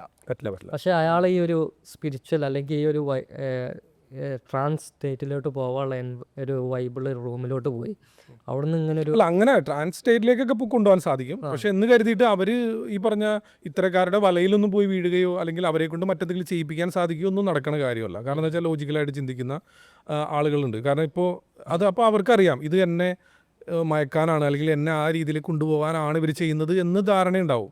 ഇപ്പോൾ ഞാനിപ്പോൾ ഇത് പറഞ്ഞുകൊണ്ടിരിക്കുമ്പോൾ നിങ്ങളിത് സോഷ്യൽ മീഡിയയിൽ അപ്ലോഡ് ചെയ്യുമ്പോൾ ഇതിൽ നേരത്തെ തന്നെ പ്രോഗ്രാം ചെയ്യപ്പെട്ട കുറേ ആളുകളുണ്ടാവും. അവരൊക്കെ ഇതിൻ്റെ അടിയിൽ വന്നിട്ട് മോശമായിട്ടുള്ള വിമർശനാത്മകമായ കമൻ്റ് ആയിരിക്കും ഇടുന്നത്. എന്നാൽ ചെറിയൊരു സ്പാർക്ക് കിട്ടുന്ന ഒരാളെ സംബന്ധിച്ചിടത്തോളം കറക്റ്റായിട്ട് അവർക്ക് കണക്ട് ചെയ്യാൻ പറ്റും ഇതെന്താണ് സംഭവം എന്നുള്ളത്. അതല്ലാത്ത ആളുകൾക്ക് അത് അവരുടെ കുറ്റമായിട്ട് നമുക്ക് പറയാൻ പറ്റില്ല. ഇങ്ങനെ ഒരു മോശമായിട്ട് കമൻറ്റ് ഇടുക അല്ലെങ്കിൽ നമുക്കെതിരെ കമൻറ്റ് ഇടുന്ന ആളുകൾ അവർ ചെറിയ പ്രായം മുതലേ, ഇപ്പോൾ കുട്ടികളുടെ ബ്രെയിൻ എന്ന് പറയുമ്പോൾ എപ്പോഴും ഫ്രഷ് ആയിട്ടുള്ള ബ്രെയിനാണല്ലോ. നമ്മൾ ചെറിയ പ്രായത്തിൽ വിദ്യാഭ്യാസം കൊടുക്കുന്നതിനാണ് അവൻ മരണം വരെ ആ മനസ്സിലുണ്ടാവും. ABCD ഇതൊക്കെ നമ്മൾ ചെറിയ പ്രായത്തിലാണ് നമ്മൾ കൊടുക്കുന്നത്. ആ സമയത്താണത് കൊടുക്കേണ്ടത്. ആ സമയത്ത് കയറുന്ന കാര്യങ്ങളെല്ലാം നമ്മൾക്ക് ഓർമ്മ, മറ്റെന്തെങ്കിലും ആക്സിഡൻറ്റോ പോലെ എന്തെങ്കിലും സംഭവിച്ച് നമുക്കൊന്നും ഓർമ്മ പോകാത്തൊരവസ്ഥയാണെങ്കിൽ മരണം വരെ അവരുടെ മനസ്സിൽ ആ സംഭവങ്ങളുണ്ടാവും. ഇപ്പോൾ ടാബുല റാസ എന്ന് പറഞ്ഞ പോലെ, അപ്പോൾ ഇത് സെറ്റാവാത്ത സിമെൻ്റ് ഉണ്ടല്ലോ, ആ സിമെൻറ്റിൽ നമ്മൾ എന്തെങ്കിലും കോറി വരച്ചിട്ടാൽ ആ സിമെൻറ്റ് സെറ്റായി കഴിഞ്ഞാൽ ആ കോറി വരകൾ അവിടെ തന്നെ നിൽക്കില്ലേ. അപ്പോൾ അതുപോലെയാണ് ഈ ബ്രെയിനിലേക്ക് കയറുന്നത്. അപ്പോൾ ആ സമയത്ത് നമ്മൾ കൊടുക്കുന്ന ആശയങ്ങൾ, ഇപ്പോൾ പലപ്പോഴും ഞാൻ ഈ സ്കൂളുകളിൽ പോകുമ്പോൾ രക്ഷകർത്താക്കളൊക്കെ ഉണ്ടെങ്കിലും ടീച്ചേഴ്സൊക്കെ ഉണ്ടെങ്കിലും ഒക്കെ ഞാൻ പറഞ്ഞു കൊടുക്കാറുള്ള ഒരു കാര്യമുണ്ട്. കാരണം കുട്ടികളെ നമ്മൾ ഇരുട്ടിലേക്ക് കാണിച്ചിട്ട് ചെറിയ കുട്ടികളെ പറയും ഇത് അവിടെ നിന്ന് ഭൂതം വരും, അല്ലെങ്കിൽ ഒറ്റക്കെണ്ണം വരും, 5 എണ്ണം വരും, അതായത് എന്ത് ഭാഷ, ഓരോ സ്ഥലത്ത് ഓരോ ഭാഷ ഉപയോഗിക്കുന്നത്, അവിടെ നിന്ന് വരും, വേഗം കഴിച്ചു എന്നൊക്കെ പറയും. ഇങ്ങനെയുള്ള ഭയപ്പെടുത്തലുകൾ പോലും കുട്ടികൾക്ക് പാടില്ല എന്നുള്ളതാണ് ഞാൻ പറയാറ്. കാരണം എന്ന് വെച്ചാൽ ഇങ്ങനെയുള്ള കുട്ടികൾ പിന്നീട് പലരും എൻ്റെ സുഹൃത്തുക്കളായിട്ടും അല്ലെങ്കിൽ നമ്മുടെ സബ്സ്ക്രൈബേഴ്സിൽ പലരും പറഞ്ഞിട്ടുണ്ട്. കാരണം രാത്രി ആയി കഴിഞ്ഞാൽ ലൈറ്റ് ഓഫ് ചെയ്ത് കഴിഞ്ഞാൽ ഒരു മുറിയിൽ നിന്ന് അടുത്ത മുറിയിലേക്ക് പോകാൻ ഇങ്ങനെയുള്ള കുട്ടികൾക്ക് ഭയമാണ്. നിങ്ങൾ ഈ പറഞ്ഞ കാര്യങ്ങൾ എല്ലാവരിലും ഒരുപോലെ ആയിരിക്കില്ല കേട്ടോ. ഇപ്പോൾ പറയും എൻ്റെ മോൻ്റെ അടുത്ത് ഞാൻ അങ്ങനെ പറയട്ടെ അവനൊരു പ്രശ്നമില്ലല്ലോ എന്ന് പറയും. എല്ലാവരും ഒരേ മാനസികാവസ്ഥയിലൂടെ കടന്നു പോകുന്ന അല്ലെങ്കിൽ അങ്ങനത്തെ ആളുകളല്ലല്ലോ. പലരും പല രീതിയിലുള്ള ആളുകളാണ്. ആർക്കൊക്കെയാണ് ഇത് എഫക്റ്റ് ചെയ്യുന്നതെന്ന് പറയാൻ പറ്റില്ല. അത് അവരുടെ ജീവിതാവസാനം വരെ ആ വേട്ടയാടും ഇത്തരം ഭയങ്ങൾ, ചെറിയ പ്രായത്തിൽ കൊടുക്കുന്ന ഭയങ്ങൾ. അപ്പോൾ ജീവിതത്തിൽ എപ്പോഴും ഒറ്റപ്പെടുന്ന ഒരു അവസ്ഥ ഉണ്ടാകും. ചിലപ്പോൾ അവൻ ഒറ്റയ്ക്ക് അവൻ്റെ വീട്ടിൽ താമസിക്കേണ്ട ഒരു അവസ്ഥ വരും. ചിലപ്പോൾ ആ അവസ്ഥ വരുന്ന സമയത്തൊക്കെ ഇവൻ വലിയ മാനസിക സംഘർഷത്തിലാവും. വലിയ പ്രശ്നമാണതൊക്കെ. പല കുട്ടികൾക്കും ബെഡിൽ നിന്ന് താഴേക്ക് ഇറങ്ങാൻ പോലും ഭയമാണെന്നാണ് പറയുന്നത്. കാരണം കട്ടിലിൻ്റെ അടിയിൽ ആരും ഉണ്ട്, കാലിൽ പിടിക്കും എന്നൊക്കെയുള്ള ഭയമാണ്. അതൊക്കെ ഈ ചെറിയ പ്രായത്തിൽ തലയിലേക്ക് കയറ്റി വെച്ചിരിക്കുന്ന കാര്യങ്ങളാണ് അവനെ കൊണ്ട് അങ്ങനെയുള്ള ചിന്തിപ്പിക്കുന്നതൊക്കെ. അപ്പോൾ അത്തരം ചിന്തകൾ ഒന്നും പാടില്ല. പിന്നെ ഞാൻ നേരത്തെ പറഞ്ഞ ട്രാൻസിൻ്റെ കാര്യം പറഞ്ഞു വന്നപ്പോൾ പറഞ്ഞത്, നമ്മൾ ലോജിക്കലായിട്ട് ചിന്തിക്കുന്ന ആളുകളാണെങ്കിലും ഇതിനെതിരെ പറയുന്ന ആളുകളാണെങ്കിൽ പോലും അവർ ട്രാൻസിലേക്ക് പോകുന്ന ഒരു ഉദാഹരണം പറയാം. ഇപ്പോൾ സിനിമ കാണാൻ പോകുന്ന സമയത്ത് ഇപ്പം മോഹൻലാലിൻ്റെ ഒരു സിനിമയാണ് നമ്മൾ കാണുന്നത്. ആ സിനിമയുടെ പ്രൊമോഷൻ വീഡിയോകളിലും ഒക്കെ നമ്മൾ കണ്ടതാണ് അതിൻ്റെ എന്താ പറയുക ഷൂട്ടിംഗ് റഷ് നമ്മൾ കണ്ടതാണ്. പുള്ളി അവിടെ നിൽക്കുന്നു, മോഹൻലാലായിട്ട് തന്നെ നിൽക്കുന്നു, ആക്ഷൻ പറയുമ്പോൾ പുള്ളി ആ ക്യാരക്ടറായിട്ട് അഭിനയിക്കുന്നു, ഇതെല്ലാം നമ്മൾ കണ്ടതാണ്. പക്ഷേ ഇത് എഡിറ്റിംഗ് ടേബിളിൽ വരുന്നു, അവർ നല്ല അടിപൊളിയായിട്ട് എഡിറ്റ് ചെയ്യുന്നു, പിന്നെ അതിൻ്റെ ബാക്ക്ഗ്രൗണ്ട് സ്കോർ കയറ്റുന്നു, വോയിസ് ഡബ് ചെയ്ത് കയറ്റുന്നു, ഇമോഷണലായിട്ട് സംസാരിക്കേണ്ടതാണെങ്കിൽ അതേ രീതിയിൽ തന്നെ പുള്ളി ഡബ് ചെയ്യുന്നു. ഇതെല്ലാം കഴിഞ്ഞ് നമ്മൾ ആ ഇരുട്ട് മുറിയിൽ ആ തിയേറ്ററിൻ്റെ അകത്ത് പോയിരുന്നു നമ്മളത് കാണുന്ന സമയത്ത് നമ്മൾ കണ്ടതാണ്, ഇതിൻ്റെ റഷ് ഫയലൊക്കെ കണ്ടതാണ്, ഷൂട്ടിംഗ് കണ്ടതാണ്. എന്നാലും പുള്ളി കരയുന്ന ഒരു രംഗം അഭിനയിക്കുമ്പോൾ നിങ്ങളവിടെ ഒരു DJ തുള്ളിച്ചാടും അവിടെ ഇരുന്ന്, നിങ്ങളുടെ മാനസികാവസ്ഥ ചേഞ്ച് ആവില്ലേ? അതാണ് ട്രാൻസ് എന്ന് പറഞ്ഞത്. എല്ലാവരിലും ഇതുണ്ട്, ഇൻഡ്യൂസ് ചെയ്യും, ട്രാൻസ് ഇൻഡ്യൂസ് ചെയ്യും. അതായത് ശബ്ദത്തിലൂടെയും, ഇത് അവിടെ തിയേറ്ററിൽ സംഭവിക്കുന്നത് വിഷ്വലിലൂടെയും കേൾവിയിലൂടെയും, ഈ രണ്ട് കാര്യങ്ങളിലൂടെയാണ് നമ്മളെ ട്രാൻസിലേക്ക് കൊണ്ടുപോകുന്നത്. ഇത് കൃത്യമായിട്ട് ചെയ്യാൻ പറ്റാത്ത സിനിമകളിലാണ് പരാജയം സംഭവിക്കുക എന്ന് പറയുന്നത്. കൃത്യമായിട്ട് ഇതെല്ലാം അറിയാവുന്ന ആളുകൾ അതിൻ്റെ ചേരുവകളെല്ലാം കറക്റ്റ് ചേർത്ത് ഓഡിയൻസിൻ്റെ പൾസ് അനുസരിച്ചായിരിക്കും ക്ലൈമാക്സ് വരുമ്പോൾ അത് പഞ്ച് ആവണം, അല്ലെങ്കിൽ മാസ് പടമാണെങ്കിൽ അത് ഇങ്ങനെ പോകണം, അതൊക്കെ കൃത്യമായിട്ട് അവരുടെ ജഡ്ജ്മെൻറ്റ് പാളുമ്പോഴാണ് ഓഡിയൻസ് കൊള്ളില്ല എന്ന് പറഞ്ഞു പോകുന്നത്. ഒരു സിനിമ ഉണ്ടാക്കുന്ന ഈ ഒരു സിനിമയിൽ വളരെ ഇമ്പോർട്ടൻ്റ് ആയിട്ടുള്ള ഒരു കാര്യമാണ് ഓഡിയൻസിനെ ട്രാൻസിലേക്ക് കൊണ്ടുപോകാന്നുള്ളത്. Okay okay. ചിലപ്പോൾ സിനിമ ഇപ്പോൾ രജനീകാന്തിൻ്റെ ഒക്കെ സിനിമ മുൻപ് നമ്മൾ കാണുന്ന സമയത്ത്, മുൻപ് എന്ന് പറയാനുള്ള കാരണമുണ്ട്, ഇപ്പോൾ ഭാഷ എനിക്ക് ഏറ്റവും ഇഷ്ടപ്പെട്ട ഒരു സിനിമയാണ്. ചില സമയത്ത് ഡൗൺ ആയിട്ടിരിക്കുന്ന സമയത്ത് ഞാനത് എടുത്തിരുന്ന് കാണും. അപ്പോൾ എനിക്ക് മലയാളം വേർഷൻ കണ്ട എനിക്ക് അത്ര അങ്ങോട്ട് ഫീൽ ചെയ്യില്ല, തമിഴ് തന്നെ കാണണം. എനിക്ക് തമിഴ് കാണുമ്പോൾ നമുക്കൊരു ആവേശം വരും. കാരണം അത് പുള്ളിനെ അവതരിപ്പിക്കുന്ന രീതി അങ്ങനെയാണ്. ഒരു സാധാരണ ഓട്ടോക്കാരനായിട്ട് വന്നിട്ട് പുള്ളി വലിയൊരു ഡോൺ ആയിരുന്നു എന്ന് ആ കാണിക്കുന്ന ആ ഒരു ബീജിയവും കാര്യങ്ങളൊക്കെ വരുമ്പോൾ നമുക്കൊരു ആവേശം വരും സംഭവം. ഈ ട്രാൻസ് സ്റ്റേറ്റിൽ ഒരാൾ എത്ര നേരം ലാസ്റ്റ് ചെയ്യും ആ ഒരു മൈൻഡ്? അത് ഓരോരുത്തരുടെ ഇതനുസരിച്ചിരിക്കും. ഇപ്പോൾ നമ്മൾ ഹിപ്നോട്ടിസത്തിലൊക്കെ ആണെന്നുണ്ടെങ്കിലും ഈ ട്രാൻസിലേക്ക് തന്നെയാണ് കൊണ്ടുപോകുന്നത്. അപ്പോൾ നമ്മൾക്ക് എത്ര സമയം വേണമെന്ന് വെച്ചാൽ മറ്റൊരാൾക്ക് കൺട്രോൾ ചെയ്യാൻ പറ്റും. ഇപ്പോൾ ഹിപ്നോട്ടിസം എന്ന് വെച്ചാൽ അത് എങ്ങനെയാണെന്ന് അറിയാലോ അല്ലേ? ഹിപ്നോട്ടിസം അറിയില്ല, നമുക്കൊന്ന് ഷോർട്ടായിട്ട് പറയാം അത് എങ്ങനെയാണ് ആ ട്രാൻസ്ലേറ്റ്. ഹിപ്നോട്ടിസം എന്ന് വെച്ച് കഴിഞ്ഞാൽ പ്രധാനമായിട്ട് എൻ്റെ ഷോയിൽ, ഇപ്പോൾ ഞാൻ എൻ്റെ എക്സ്പീരിയൻസ് ആണ് ഞാൻ എപ്പോഴും ഷെയർ ചെയ്യുന്നത്, മറ്റൊരാളുടെ കാര്യം എനിക്കറിയില്ല. എൻ്റെ ഷോയിൽ എങ്ങനെയാണെന്ന് വെച്ച് കഴിഞ്ഞാൽ ഞാൻ ഹിപ്നോട്ടിസം ചെയ്യുന്നത് ഓഡിയൻസിന് ഒരു ബ്രെയിൻ ടെസ്റ്റ് കൊടുക്കും. ഒരു സിമ്പിളായിട്ടുള്ള ഒരു ബ്രെയിൻ ടെസ്റ്റ് കൊടുക്കും. അതിൽ ആരെയാണ് പെട്ടെന്ന് നമ്മൾക്ക് വരുതിയിലാക്കാൻ പറ്റുന്നതെന്ന് ആ ടെസ്റ്റിലൂടെ തന്നെ എനിക്ക് മനസ്സിലാവും. അങ്ങനെ അതിൽ നിന്ന് സെലക്ട് ചെയ്യുന്ന ഒരു കുറച്ച് ആളുകളെ സ്റ്റേജിൽ കൊണ്ടുവന്നിട്ടാണ് ഹിപ്നോട്ടിസം നമ്മൾ ചെയ്യുന്നത്. അപ്പോൾ ഞാൻ അവിടെ അടുത്ത് നിന്ന് അവർ ഓൾറെഡി അപ്പോൾ തന്നെ മീൻസ് എന്താ പറയുക, നമുക്കറിയാലോ ഇങ്ങനെയുള്ള ആളുകളാണെന്നുള്ളത്. അവരെ കൊണ്ടുവന്ന് ഈ ചെയറിൽ ഇരുത്തിയതിന് ശേഷം പിന്നെ നമ്മൾ കൊടുക്കുന്ന നിർദ്ദേശങ്ങൾ, ആ ഒരു നിർദ്ദേശങ്ങൾ അവർ സ്വീകരിക്കുകയാണെങ്കിൽ, കൃത്യം ഡിഫെൻഡ് ചെയ്യാനാണ് വരുന്നതെങ്കിൽ നടക്കില്ല. അപ്പോൾ അതുകൊണ്ടാണ് ഈ ബ്രെയിൻ ടെസ്റ്റ് ഒക്കെ കൊടുക്കുന്നത് കേട്ടോ. കൃത്യമായിട്ട് അവരും കൂടെ അത് എക്സ്പീരിയൻസ് ചെയ്യാൻ ആഗ്രഹമുള്ള ആളുകളായിരിക്കാം. അപ്പോൾ അങ്ങനെയുള്ള ആളുകളെ വളരെ പെട്ടെന്ന് തന്നെ നമുക്ക് ട്രാൻസിലേക്ക് കൊണ്ടുപോകാൻ പറ്റും. കുറേ സമയം അവരുടെ ആ ഒരു കൺഫ്യൂസ് സ്റ്റേറ്റിലേക്ക് കൊണ്ടുപോകുന്നതാണ് ബ്രെയിനിനെ. നമ്മൾ തൊട്ടടുത്ത് നിന്ന് നിർദ്ദേശം കൊടുത്തുകൊണ്ടിരിക്കുകയാണ്. ഇപ്പോൾ ഇവിടുന്ന് എഴുന്നേൽക്കാൻ പറ്റില്ല, നിങ്ങൾ എത്ര ശ്രമിച്ചാലും ഇവിടുന്ന് എഴുന്നേൽക്കാം. അപ്പോൾ ബ്രെയിനിന് തന്നെ കൺഫ്യൂഷനാവും, ശരിയായിരിക്കുമോ എന്നുള്ള ഒരു ധാരണ കുറച്ച് സമയത്തേക്ക് ഒരു കൺഫ്യൂസ് സ്റ്റേറ്റിലേക്ക് കൊണ്ടുപോകുന്നു. അത് ഒരുപാട് സാധ്യതകളുണ്ട് ഹിപ്നോട്ടിസത്തിന്. പക്ഷെ അത് ഇപ്പോൾ സത്യത്തിൽ ഞാൻ വളരെ മൈൽഡായിട്ടുള്ള എഫക്റ്റുകൾ മാത്രമാണ് അവതരിപ്പിക്കാറ്. കാരണം പലരും ദുരുപയോഗം ചെയ്തു തുടങ്ങിയത്. കാരണം മരിച്ചുപോയ ആളെ കാണിക്കുക, ഇതൊക്കെ പ്രശ്നമാണ്. കാരണം എന്താ വെച്ചാൽ ഇപ്പോൾ ഈ എൻ്റെ അടുത്ത് എൻ്റെ ഒരു സുഹൃത്ത് വന്ന് പറഞ്ഞ വലിയൊരു ഭീകരമായൊരു വിഷയം. കാരണം എന്താ വെച്ച് കഴിഞ്ഞാൽ ഒരു അധ്യാപകൻ കുട്ടികളെ എൻ്റർടൈൻ ചെയ്യിക്കുന്നതിന് വേണ്ടി, പഠനം കുറച്ചും കൂടി എളുപ്പമാക്കാൻ വേണ്ടി പോയിട്ട് ഹിപ്നോട്ടിസം പഠിച്ചു. ഇവർ പരസ്യവാചകങ്ങളിലൊക്കെ അത് പറയുന്നുണ്ട്. മെൻ്റലിസം ഓക്കെ, പക്ഷേ ഹിപ്നോട്ടിസം എന്ന് വെച്ച് കഴിഞ്ഞാൽ അത് പഠിച്ചു വന്നിട്ട് ആ തൻ്റെ ക്ലാസ്സിൽ ഉണ്ടായിരുന്ന ഒരു കുട്ടിയുടെ അച്ഛൻ മരിച്ചു പോയതായിരുന്നു. ആ മകനെ കാണിച്ചു കൊടുക്കുന്ന ഒരു എഫക്റ്റാണ് ചെയ്തത്. പക്ഷേ അവന് അതിനുശേഷം പിന്നെ മാനസികമായ കുറച്ച് ബുദ്ധിമുട്ടുകൾ, രാത്രി ആയി കഴിഞ്ഞാലൊക്കെ ഈ മരിച്ചുപോയ ആളിവിടെ ഉണ്ട്, ആ ആൾ മരിച്ചു പോയതിൻ്റെ ആ ഒരു ബുദ്ധിമുട്ടും കാര്യങ്ങളൊക്കെ കഴിഞ്ഞ് അതിൽ നിന്ന് റിക്കവറായി വന്നിരിക്കുന്ന ആളുകളെയാണ് പിന്നെ അതിലേക്ക് കൊണ്ടുപോകുന്നത്. വീണ്ടും എങ്ങനെയാണോ ആ മരിച്ച സമയത്തുണ്ടായ ആ അവസ്ഥയിലൂടെ കടന്നു പോവാണ്. പിന്നെ വലിയ ബുദ്ധിമുട്ടത്. പിന്നെ ഈ പറഞ്ഞ പോലെ ഒറ്റപ്പെടുന്ന ഒരു അവസ്ഥ വരുമ്പോൾ ഇവർ അന്ന് വന്നതാണല്ലോ, അപ്പോൾ ഇവിടെ ഉണ്ടല്ലോ എന്നുള്ളൊരു ധാരണ വരും. അപ്പോൾ ഇത് എല്ലാവരിലും അല്ല. ഇപ്പം ഞങ്ങൾക്കൊന്നും കുഴപ്പമില്ലല്ലോ എന്ന് വേണമെങ്കിൽ പറയാം, ഞങ്ങൾ ചെയ്താണല്ലോ, ഞങ്ങൾക്ക് പ്രശ്നമില്ലല്ലോ. എല്ലാവരും ഒരുപോലെ അല്ലല്ലോ. അതാണ് ഞാൻ നേരത്തെ പറഞ്ഞത്. ഇപ്പം നേരത്തെ ഞാൻ വിഷ്വലിലൂടെയും കേൾവിയിലൂടെയും ഒരുപാട് ഉദാഹരണങ്ങൾ പറഞ്ഞപ്പോൾ നിങ്ങൾക്ക് കണക്ട് ചെയ്യാൻ പറ്റുന്ന, അല്ലെങ്കിൽ നിങ്ങൾ ഏതിലാണെന്നുള്ളത് നിങ്ങൾക്കേ അറിയൂ. പലർക്കും പല രീതിയിലായിരിക്കാം അല്ലേ? അപ്പോൾ ഇതൊക്കെ തെറ്റായ, ഇപ്പോൾ സത്യം പറഞ്ഞ മെൻ്റലിസം ഹിപ്നോട്ടിസം വളരെ വിഷമമുണ്ട്. വളരെ തെറ്റായ രീതിയിലാണ് സോഷ്യൽ മീഡിയയുടെ ഈ കാലഘട്ടത്തിൽ, സോഷ്യൽ മീഡിയ കാലഘട്ടത്തിൽ പ്രചരിച്ചുകൊണ്ടിരിക്കുന്നതും ആളുകളത് ഉപയോഗിക്കുന്നതും ഒരുപാട് തെറ്റായ രീതിയിലാണത്. ഓക്കെ. അപ്പോൾ ഹിപ്നോട്ടിസം ചെയ്യാൻ ഇങ്ങനെ കുറച്ച് ടെസ്റ്റ് കൊടുക്കുമെന്ന് പറഞ്ഞു. അപ്പോൾ ഒരു ജനറൽ പോപ്പുലേഷനിൽ എത്ര പെർസെൻറ്റേജ് ആൾക്കാരാണ്? കണക്ക് പ്രകാരം നമ്മൾ സയന്റിഫിക് ആയിട്ട് നമ്മൾ പറയുകയാണെങ്കിൽ ഒരു ടോട്ടൽ പോപ്പുലേഷൻ ജനസംഖ്യ എടുത്താൽ 10% ആളുകളെ മാത്രമാണ് ഇതിന് വിധേയമാക്കാൻ പറ്റുള്ളൂ എന്നുള്ളതാണ് പറയുന്നത്. 10% മാത്രം? 10% മാത്രം ആളുകൾ. ഇപ്പോൾ നമ്മളൊരു 1000 ഓഡിയൻസ് ഉണ്ടെങ്കിൽ അതിലൊരു അതിൻ്റെ 10%. അത്ര ആളുകളെയാണെന്നാണ് ഇത് പറയുന്നത്. ഓക്കെ, അപ്പോൾ സബ്ജക്റ്റിനെ കിട്ടാൻ ബുദ്ധിമുട്ടാണ് ഷോസിൻ്റെ ഇടയിലൊക്കെ അല്ലേ? പിന്നെ അത് എന്താ പറയുക, ചില ആളുകളുണ്ട് എനിക്കൊന്ന് എക്സ്പീരിയൻസ് ചെയ്യണം എന്ന് പറഞ്ഞു വരുന്ന ആളുകളുണ്ട്. ഇതിൽ ശ്രദ്ധയൊക്കെ വളരെ ഇമ്പോർട്ടൻ്റ് ആണ്. ഇപ്പോൾ കഴിഞ്ഞ ദിവസം തന്നെ ഞാൻ ഒരു പ്രോഗ്രാമിൽ ചെയ്തിട്ട് വർക്കൗട്ട് ആയില്ല. ഇല്ല അല്ലേ? ഇല്ലല്ലോ, വർക്കൗട്ട് ആയില്ല എന്ന് വെച്ചാൽ സ്റ്റേജിൽ തന്നെ സ്റ്റേജിൽ തന്നെ വർക്കൗട്ട് ആയില്ല. കാരണം എന്താ വെച്ചാൽ എന്നെ ഗസ്റ്റായിട്ട് വിളിച്ച പരിപാടിയാണ്. ഞാൻ അവരുടെ അടുത്ത് പറഞ്ഞത് ചെയ്യാൻ പറ്റില്ല എന്നൊക്കെ പറഞ്ഞു. അപ്പോൾ അവർ ഇല്ലില്ല, അവർ എല്ലാവരും വേറൊരു പ്രോഗ്രാമിൻ്റെ ഇടയിൽ വേറൊരു മൂഡിലിരിക്കുന്ന ആളുകളാണ്. പിന്നെ എന്നെ കിട്ടിക്കഴിഞ്ഞപ്പോൾ ഒന്ന് ചെയ്യണം എന്ന് പറഞ്ഞ് ഞാൻ വിളിച്ചു അവർ വരുത്തിയിട്ട് ഞാൻ പറയുന്നത് ഒന്നും അവർ ശ്രദ്ധിക്കുന്നില്ല. ഞാൻ കണ്ണടക്കാൻ പറയുമ്പോൾ കണ്ണടച്ചിട്ട് പിന്നെ തുറന്ന് ഇങ്ങനെ നോക്കുന്നു. അങ്ങനെ ഞാൻ പറഞ്ഞു ഇന്ന് വർക്കൗട്ട് ആവില്ല എന്നിട്ട് അവർ ചെയ്തേ പറ്റും. പക്ഷെ ഞാൻ വിട്ടത് ചെയ്യാൻ പറ്റില്ല എന്ന് പറഞ്ഞ് ഒഴിവാക്കി. കാരണം അവർ ആ വേറൊരു മൂഡിലിരിക്കുന്ന ആളുകളാണ് അവർ. ഓണത്തിൻ്റെ വലിയൊരു അടിച്ചുപൊളി പരിപാടിയിലൊക്കെ ഇരിക്കുകയാണ്. പിന്നെ അതിൽ നിന്ന് നമുക്ക് നല്ല സെലക്റ്റീവായിട്ടുള്ള ഒരാളെ കിട്ടി പിക്ക് ചെയ്യാൻ പറ്റി കഴിഞ്ഞാൽ നമുക്ക് പറ്റും, ചെയ്യാൻ പറ്റും. അതും ഒന്നും പ്രശ്നമല്ല. പക്ഷെ അങ്ങനെയുള്ള ഒരാളെ അവിടെ കാണുന്നില്ല. എല്ലാവരും കുറച്ച് പ്രശ്നത്തിൽ ഇരിക്കുക. അതില്ല, അതുകൊണ്ട് ഞാൻ പിന്നെ അത് വിട്ടു. മൈൻഡ് സെറ്റ് വേണം എല്ലാവർക്കും. അത് ഞാൻ ചോദിക്കുക, കാരണം ഇപ്പോൾ കോഴിക്കോട് ബീച്ച് പോയി കഴിഞ്ഞാൽ അവിടെ ഒരുപാട് ഹിപ്നോട്ടിസ്റ്റുകളുണ്ട്. എല്ലാവരും കോഴ്സ് കഴിഞ്ഞ് ഇറങ്ങിയതാണ് അവിടെ. അത് ഇത് എപ്പോഴും നമ്മൾ മറ്റൊരാളിൽ വേണമല്ലോ പരീക്ഷിക്കാനായിട്ട്. അപ്പോൾ അതിന് ഇങ്ങനെ സ്ട്രീറ്റിൽ തന്നെ പോയിട്ട് ഇങ്ങനെ പല ആളുകളെയും വിളിച്ചിട്ടൊക്കെ ചെയ്യും. ഞാൻ ട്രൈ ചെയ്തിരുന്നു, 2 ആൾക്കാർ ട്രൈ ചെയ്തിട്ട് ഇന്നെ പറ്റിയില്ല. അതാണ് എൻ്റെ എല്ലാവർക്കും പറ്റില്ല. ഓക്കെ, പിന്നെ എല്ലാവർക്കും പറ്റില്ല എന്ന് വെച്ചാൽ ചില ആളുകൾ ശ്രദ്ധിക്കാതിരുന്നാലും നമ്മൾ കൊടുക്കുന്ന ഞാൻ പറഞ്ഞില്ലേ നിർദ്ദേശങ്ങൾ കൃത്യമായിട്ട് പാലിക്കാതിരുന്നാലും ഒക്കെ. ഇപ്പോൾ ഒരു കാലഘട്ടത്തിൽ ഇത് കേസ് അന്വേഷണത്തിന് വരെ പണ്ട് ഉപയോഗിച്ചിരുന്നതായിട്ട് പറയപ്പെടുന്നുണ്ട് പല രാജ്യങ്ങളിലും. ഹിപ്നോട്ടിസം, അതായത് ഇയാൾ പറയുന്ന സത്യമാണോ അല്ലയോ എന്നുള്ള ഒരു സംഭവത്തിന് വേണ്ടിയിട്ട്.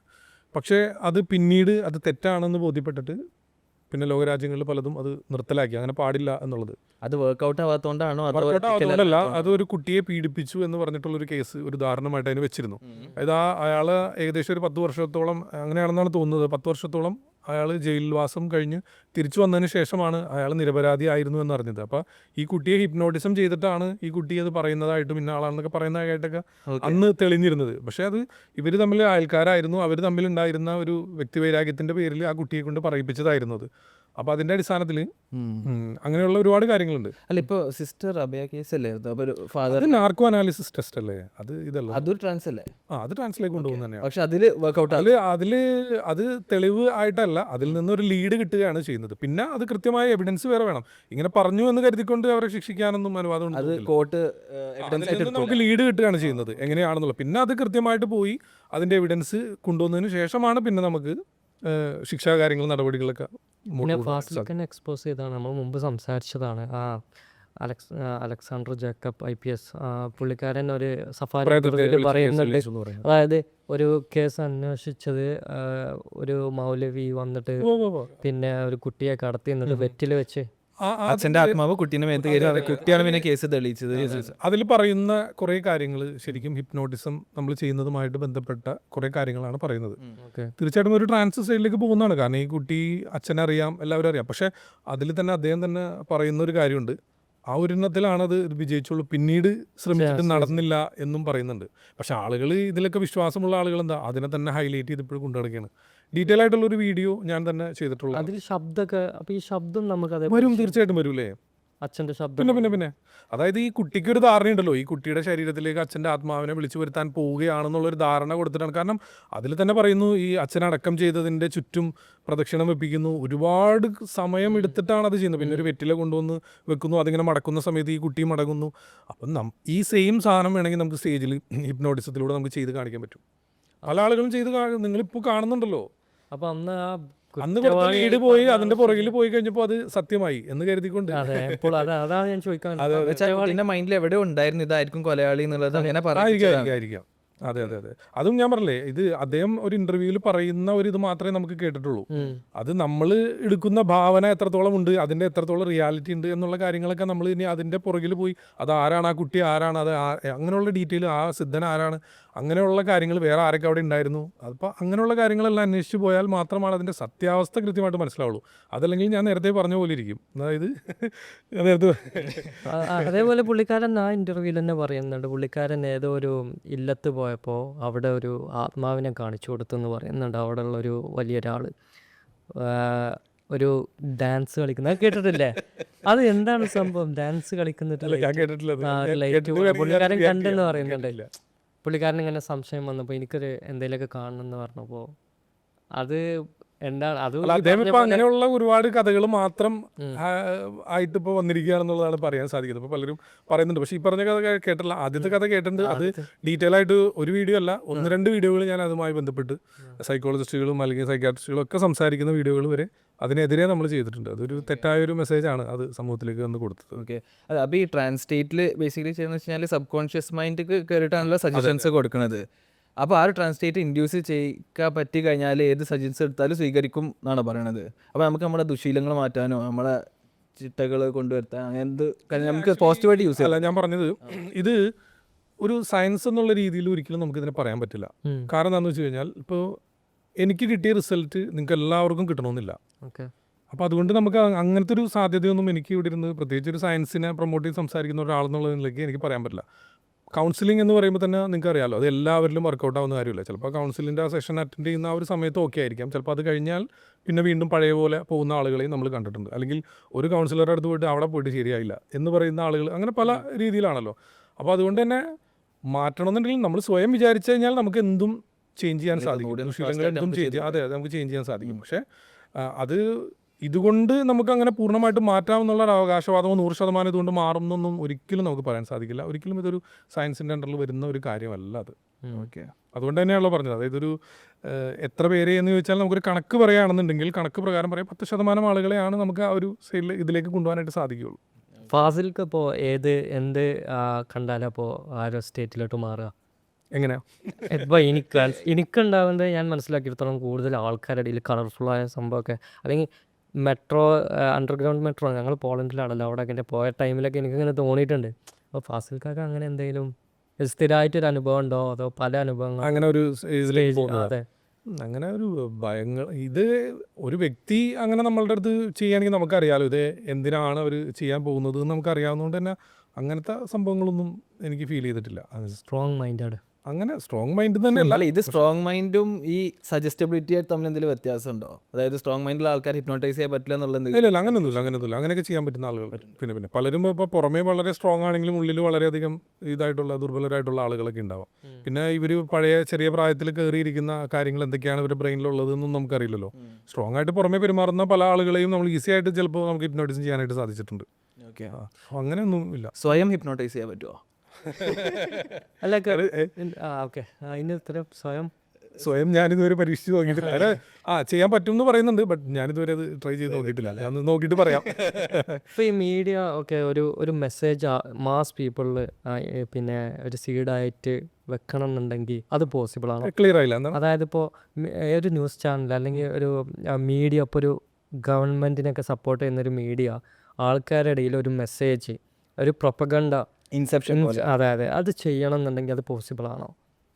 ഒരാളെ മൈൻഡിൽ ഒരു മെസ്സേജ് കൊടുക്കണം, മീഡിയ കൊടുക്കുന്ന മെസ്സേജ്. അതെ, ഒരു സംഭവം ഒരാളെ മൈൻഡിൽ വിശ്വസിപ്പിക്കണം. ഇത് തെറ്റാണെങ്കിൽ അത് ശരിയാണെന്നുള്ളത് വിശ്വസിപ്പിക്കണം. അപ്പോൾ അത്രയും ആൾക്കാർ പോസിബിൾ ആണത്. ഇന്നിപ്പോ നമ്മൾ ഈ കാലഘട്ടത്തിൽ ഏറ്റവും പോസിബിൾ ആയിട്ടുള്ള ഒരു കാര്യമല്ലേ ആദ്യം വരുന്ന വാർത്ത, നിങ്ങൾ ശ്രദ്ധിച്ചാൽ മതി. ഇപ്പൊ ഒരാൾക്കെതിരെ ഒരു ആരോപണം വരികയാണ്, ഇപ്പൊ എനിക്കെതിരെ ഒരു ആരോപണം വരികയാണ്, അതൊരു ആരോപണമായിട്ട് ഒരാൾ പറയുകയാണെങ്കിൽ അത് ചിലപ്പോൾ 1 മില്യൺ വ്യൂസ് ആദ്യമായി നേടിയിട്ടുണ്ടാവും.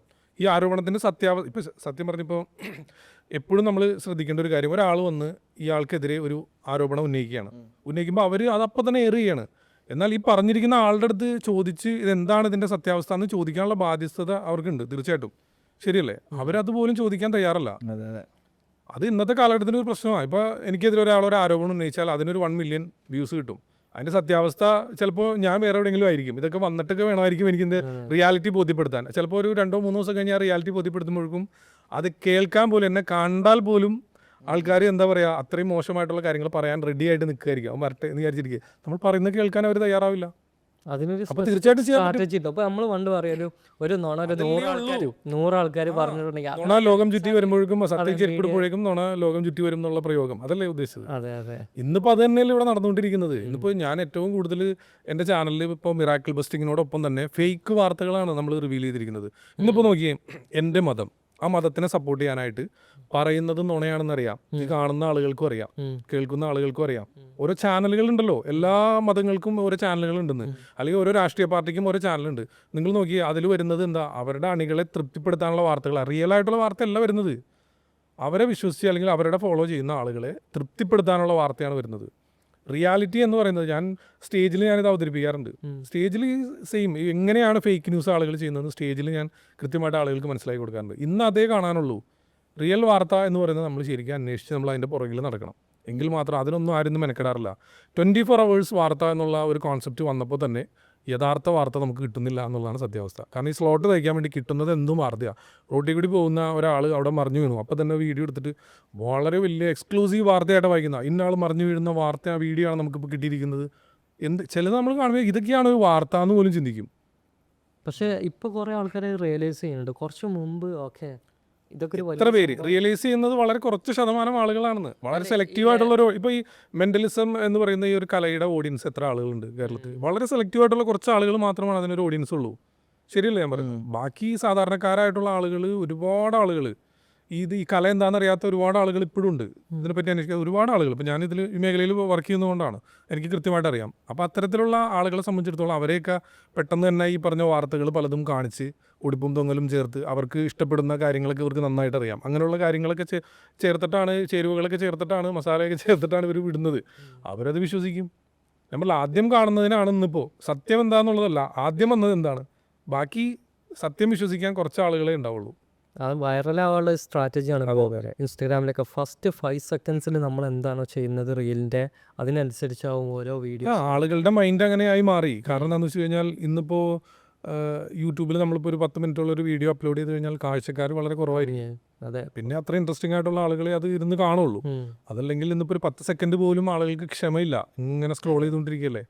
അത്രയും ഇതായി മാറി. ഇപ്പോൾ സ്റ്റേജിലൊക്കെ ഞങ്ങളും നേരിടുന്നൊരു വെല്ലുവിളി അതാണ്. ഇപ്പോൾ ഞാനിപ്പോൾ ഓഡിയൻസിലേക്ക് ഒരു നിർദ്ദേശം കൊടുത്തു കഴിഞ്ഞാൽ പലരും കൃത്യമായിട്ടത് പാലിക്കാറില്ല.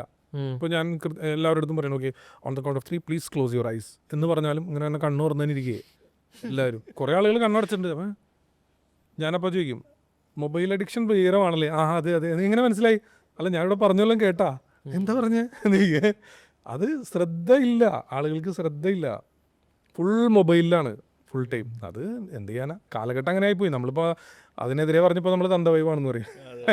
അങ്ങനെ കുറേ നെഗറ്റീവ് കമൻസ് വരും അല്ലേ? അതിനൊന്നും റിപ്ലൈ ഒന്നും കൊടുക്കാൻ പറ്റില്ല. നെഗറ്റീവ് കമൻസ് എന്ന് പറയുമ്പോൾ ഇപ്പോൾ കൂടുതലും ഞാൻ പറഞ്ഞു, എൻ്റെ അനുഭവമാണ് എനിക്ക് പറയാൻ സാധിക്കുള്ളൂ. ഞാൻ സോഷ്യൽ മീഡിയയിൽ ഇത്രയും കാലം നിന്ന ഒരാളെന്നുള്ള നിലയിൽ എനിക്ക് വന്നിട്ടുള്ള നെഗറ്റീവ് കമൻസിൽ ഭൂരിഭാഗവും ഒരു 70s കാലഘട്ടത്തിൽ ജനിച്ച ആളുകളുടെ കമൻറ്റുകളാണ്. ഓക്കെ എന്ന് കരുതി 70s കാലഘട്ടത്തിൽ ജനിച്ച ആളുകൾ എല്ലാവരും മോശക്കാരാണെന്നും എല്ലാവരും അങ്ങനെ ഇടുന്നവരാണെന്നല്ല. ഏറ്റവും അധികം എന്നെ സപ്പോർട്ട് ചെയ്യുന്നതും ആ കാലഘട്ടത്തിലുള്ള ആളുകളാണ്. വളരെ റെപ്യൂട്ടഡ് ആയിട്ടുള്ള പല പദവികളിലും ഇരുന്ന ആളുകളും ആ കാലഘട്ടത്തിലുള്ള ആളുകളാണ്. എൻ്റെ ഏറ്റവും കൂടുതൽ ഫാൻ ഫോളോവേഴ്സ് എനിക്ക് ഈ 70s ആളുകളാണ്. എന്നാൽ ആ കാലഘട്ടത്തിൽ തന്നെയുള്ള ഒരു ചെറിയൊരു വിഭാഗമാണ് ഏറ്റവും അധികം കേട്ടാൽ അറയ്ക്കുന്ന അത്രയും മോശമായ ഭാഷ ഉപയോഗിച്ച് കമൻ്റ് ഇടുന്നത്.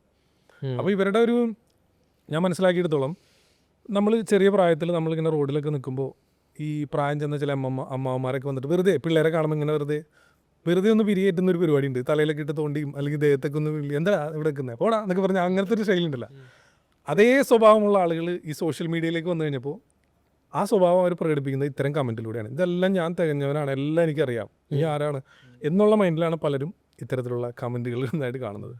പിന്നെ ഇങ്ങനെയുള്ള നെഗറ്റീവ് കമൻറ്റ്സ് വരുമ്പോൾ ഇന്നിപ്പോൾ സോഷ്യൽ മീഡിയ നോക്കിക്കഴിഞ്ഞാൽ കാണാം, ഒരു നെഗറ്റീവ് കമൻറ്റിന് വന്നാൽ പോലും അത് എന്താ പറയുക, അതിന് റിയാക്ഷൻ വീഡിയോ ഇടുന്ന ആളുകളാണ്. സഹിക്കാൻ പറ്റുന്നില്ല, എന്നെ അവൻ നെഗറ്റീവ് പറഞ്ഞല്ലോ എന്നുള്ള രീതിയിൽ. അത് അത്രയും ഇതായിട്ട് അങ്ങനെ ഇത് കാണിക്കേണ്ട കാര്യമൊന്നുമില്ല. മീൻസ് നമുക്ക് തന്നെ സോഷ്യൽ മീഡിയയിലെ എല്ലാ പ്ലാറ്റ്ഫോമിലും അതിനുള്ള ഓപ്ഷൻസ് ഉണ്ട്. കാരണം അവർക്കും അറിയാലോ ഇത്തരം ആളുകൾ ഇവിടെ ഉണ്ട് എന്നുള്ളത് അവർക്കറിയാം. ഇങ്ങനെയുള്ള കാര്യങ്ങൾ വരും എന്നുള്ളത്, അതിനെന്തൊക്കെയാണ് നമ്മൾ ചെയ്യേണ്ടത് എന്നുള്ളത് അവർ തന്നെ പറഞ്ഞു തരുന്നുണ്ട്. നമുക്ക് വേണമെങ്കിൽ ഡിലീറ്റ് ചെയ്യാനുള്ള ഓപ്ഷൻ ഉണ്ട്. ആ ID സ്ഥിരമായിട്ട് അങ്ങനെ തന്നെ ഇടുന്ന ID ആണെങ്കിൽ അവർ നന്നാവില്ല എന്ന് നമുക്കറിയാം. ബ്ലോക്ക് ചെയ്യാനുള്ള ഓപ്ഷൻ ഉണ്ട്. പിന്നെ ഇത് രണ്ടും അല്ലാതെ വേണമെങ്കിൽ നമുക്ക് മൈൻഡ് ചെയ്യാണ്ടിരിക്കാം, വിട്ടുകളയാം. അവർ പറഞ്ഞിട്ട് അവർ പൊക്കോളൂ. എത്ര തവണ പറയും, എത്ര തവണ ഇരുന്ന് പറയും. ഇത് നമ്മൾക്ക് വേറെ ഒരു പണിയില്ലാതെ വെറുതെ ഇരിക്കുകയാണെങ്കിലല്ല, അതിന് എന്തെങ്കിലും ഒരു റിപ്ലൈ കൊടുത്താൽ മതി. പിന്നെ നല്ല രസമായിരിക്കും. പിന്നെ എത്ര ദിവസം വേണമെങ്കിലും നമുക്ക് അതിന്റെ പുറകിലിരിക്കാം. ഇൻസെപ്ഷൻ മൂവി കണ്ടിട്ടില്ലേ? ഇല്ല, കണ്ടിട്ടില്ല. അതിൽ ആ മൂവി വാരിസ എന്ന ആ മൂവി എങ്ങനെയാണെന്നൊന്ന് പറഞ്ഞു കൊടുക്കും. അല്ല, അത് നേരത്തെ പറഞ്ഞ പോലെ തന്നെ അവരെന്തോ എക്സ്പേർട്സ് ആണ്. അതായത് ഒരാളുടെ മൈൻഡിൽ ഒരു ഐഡിയ പ്ലാന്റ് ചെയ്യാണ്. അവരുടെ സാമ്രാജ്യം തകർക്കാൻ വേണ്ടിയിട്ട്. എനിക്ക് കറക്റ്റ് ഓർമ്മയില്ല. അതാണ് മൂവിയുടെ കഥ അതാണ്. പക്ഷെ അവര് ഒരാളെ ഉറക്കി കിടത്തിയിട്ട് കാണാത്ത സബ്ജക്റ്റ് ആയതുകൊണ്ട് അതിൽ ഇല്ല, എല്ലാവരും പറയുന്ന ഒരു കാര്യം ആ മൂവി മനസ്സിലാക്കാൻ ഭയങ്കര ബുദ്ധിമുട്ടാണെന്ന് പറയുന്നത്. പക്ഷെ നല്ല മൂവിയാ, കാണാം, എന്തായാലും കാണാം. എന്തായാലും കാണണം. അപ്പോൾ അതിലവർ അവർക്ക് ഒരു ഡ്രീമിൽ അവർക്ക് ജീവിക്കാൻ സാധിക്കുന്നുണ്ട്. പിന്നെ വേറെ ആളെ കൺട്രോൾ ചെയ്യുക. ഇപ്പോൾ എനിക്കിപ്പോൾ ഇക്കാൻ്റെ ഉള്ളിൽ എന്തെങ്കിലും ഐഡിയ ചെയ്യുന്നുണ്ടെങ്കിൽ നമ്മൾ മൂന്നാളും ഒരു ഡ്രീമിൽ ആയിട്ട് ആ രഹസ്യം വേണമെങ്കിൽ ആ ഡ്രീമിൽ ചോദിച്ച് മനസ്സിലാക്കാം. ഒരു ഡ്രീം ഷെയർ ചെയ്യണം. അതെ, അങ്ങനത്തെ. പിന്നെ ആ ഡ്രീമിൻ്റെ ഉള്ളിൽ നിന്ന് വേറൊരു ഡ്രീമിലോട്ട് പോകാം. അങ്ങനെ 3-4 ഡ്രീം പിന്നെയും കാണുന്ന ഒരു ഇതാണ്. പക്ഷെ അവർ റിയാലിറ്റിയിൽ 10 മിനിറ്റ് ഡ്രീം കാണുന്നുണ്ടാവും. പക്ഷെ ഡ്രീമിൽ അവർ ചിലപ്പം കൂടുതലായിരിക്കും. അത് ശരിക്കും നമുക്കും ഉള്ളതാണ്. നമ്മൾ ചിലപ്പം ചെറിയൊരു നാപ്പ് എടുത്തിട്ടുണ്ടെങ്കിൽ തന്നെ ആ ഡ്രീം അപ്പോൾ കാണുന്നത് വലിയൊരു ഇപ്പൊ നമ്മൾക്ക് ഇപ്പോൾ ഇവിടെ ഇരുന്നിട്ട് നമുക്ക് മനസ്സ് അങ്ങനെ തന്നെയാണ്, ചിന്തകളും അങ്ങനെ തന്നെയാണ്. ഇപ്പൊ ഇവിടെ ഇരുന്നിട്ട് നമുക്ക് വേണമെങ്കിൽ അമേരിക്കയിൽ പോയിട്ട് തിരിച്ചു വരാമല്ലോ. അതെ, ഇവിടെ ഇരുന്നിട്ട് തിരിച്ചു വരാൻ ചിന്തകൾ അങ്ങനെയാണല്ലോ. ഈ ആസ്ട്രൽ പ്രൊജക്ഷനും കാര്യങ്ങളൊക്കെ ഒരുപാട് നമ്മൾ സംസാരിച്ച് കളഞ്ഞ വിഷയങ്ങളാണ്. അതിലൊന്നും ഒരു സയൻസും ഇല്ല.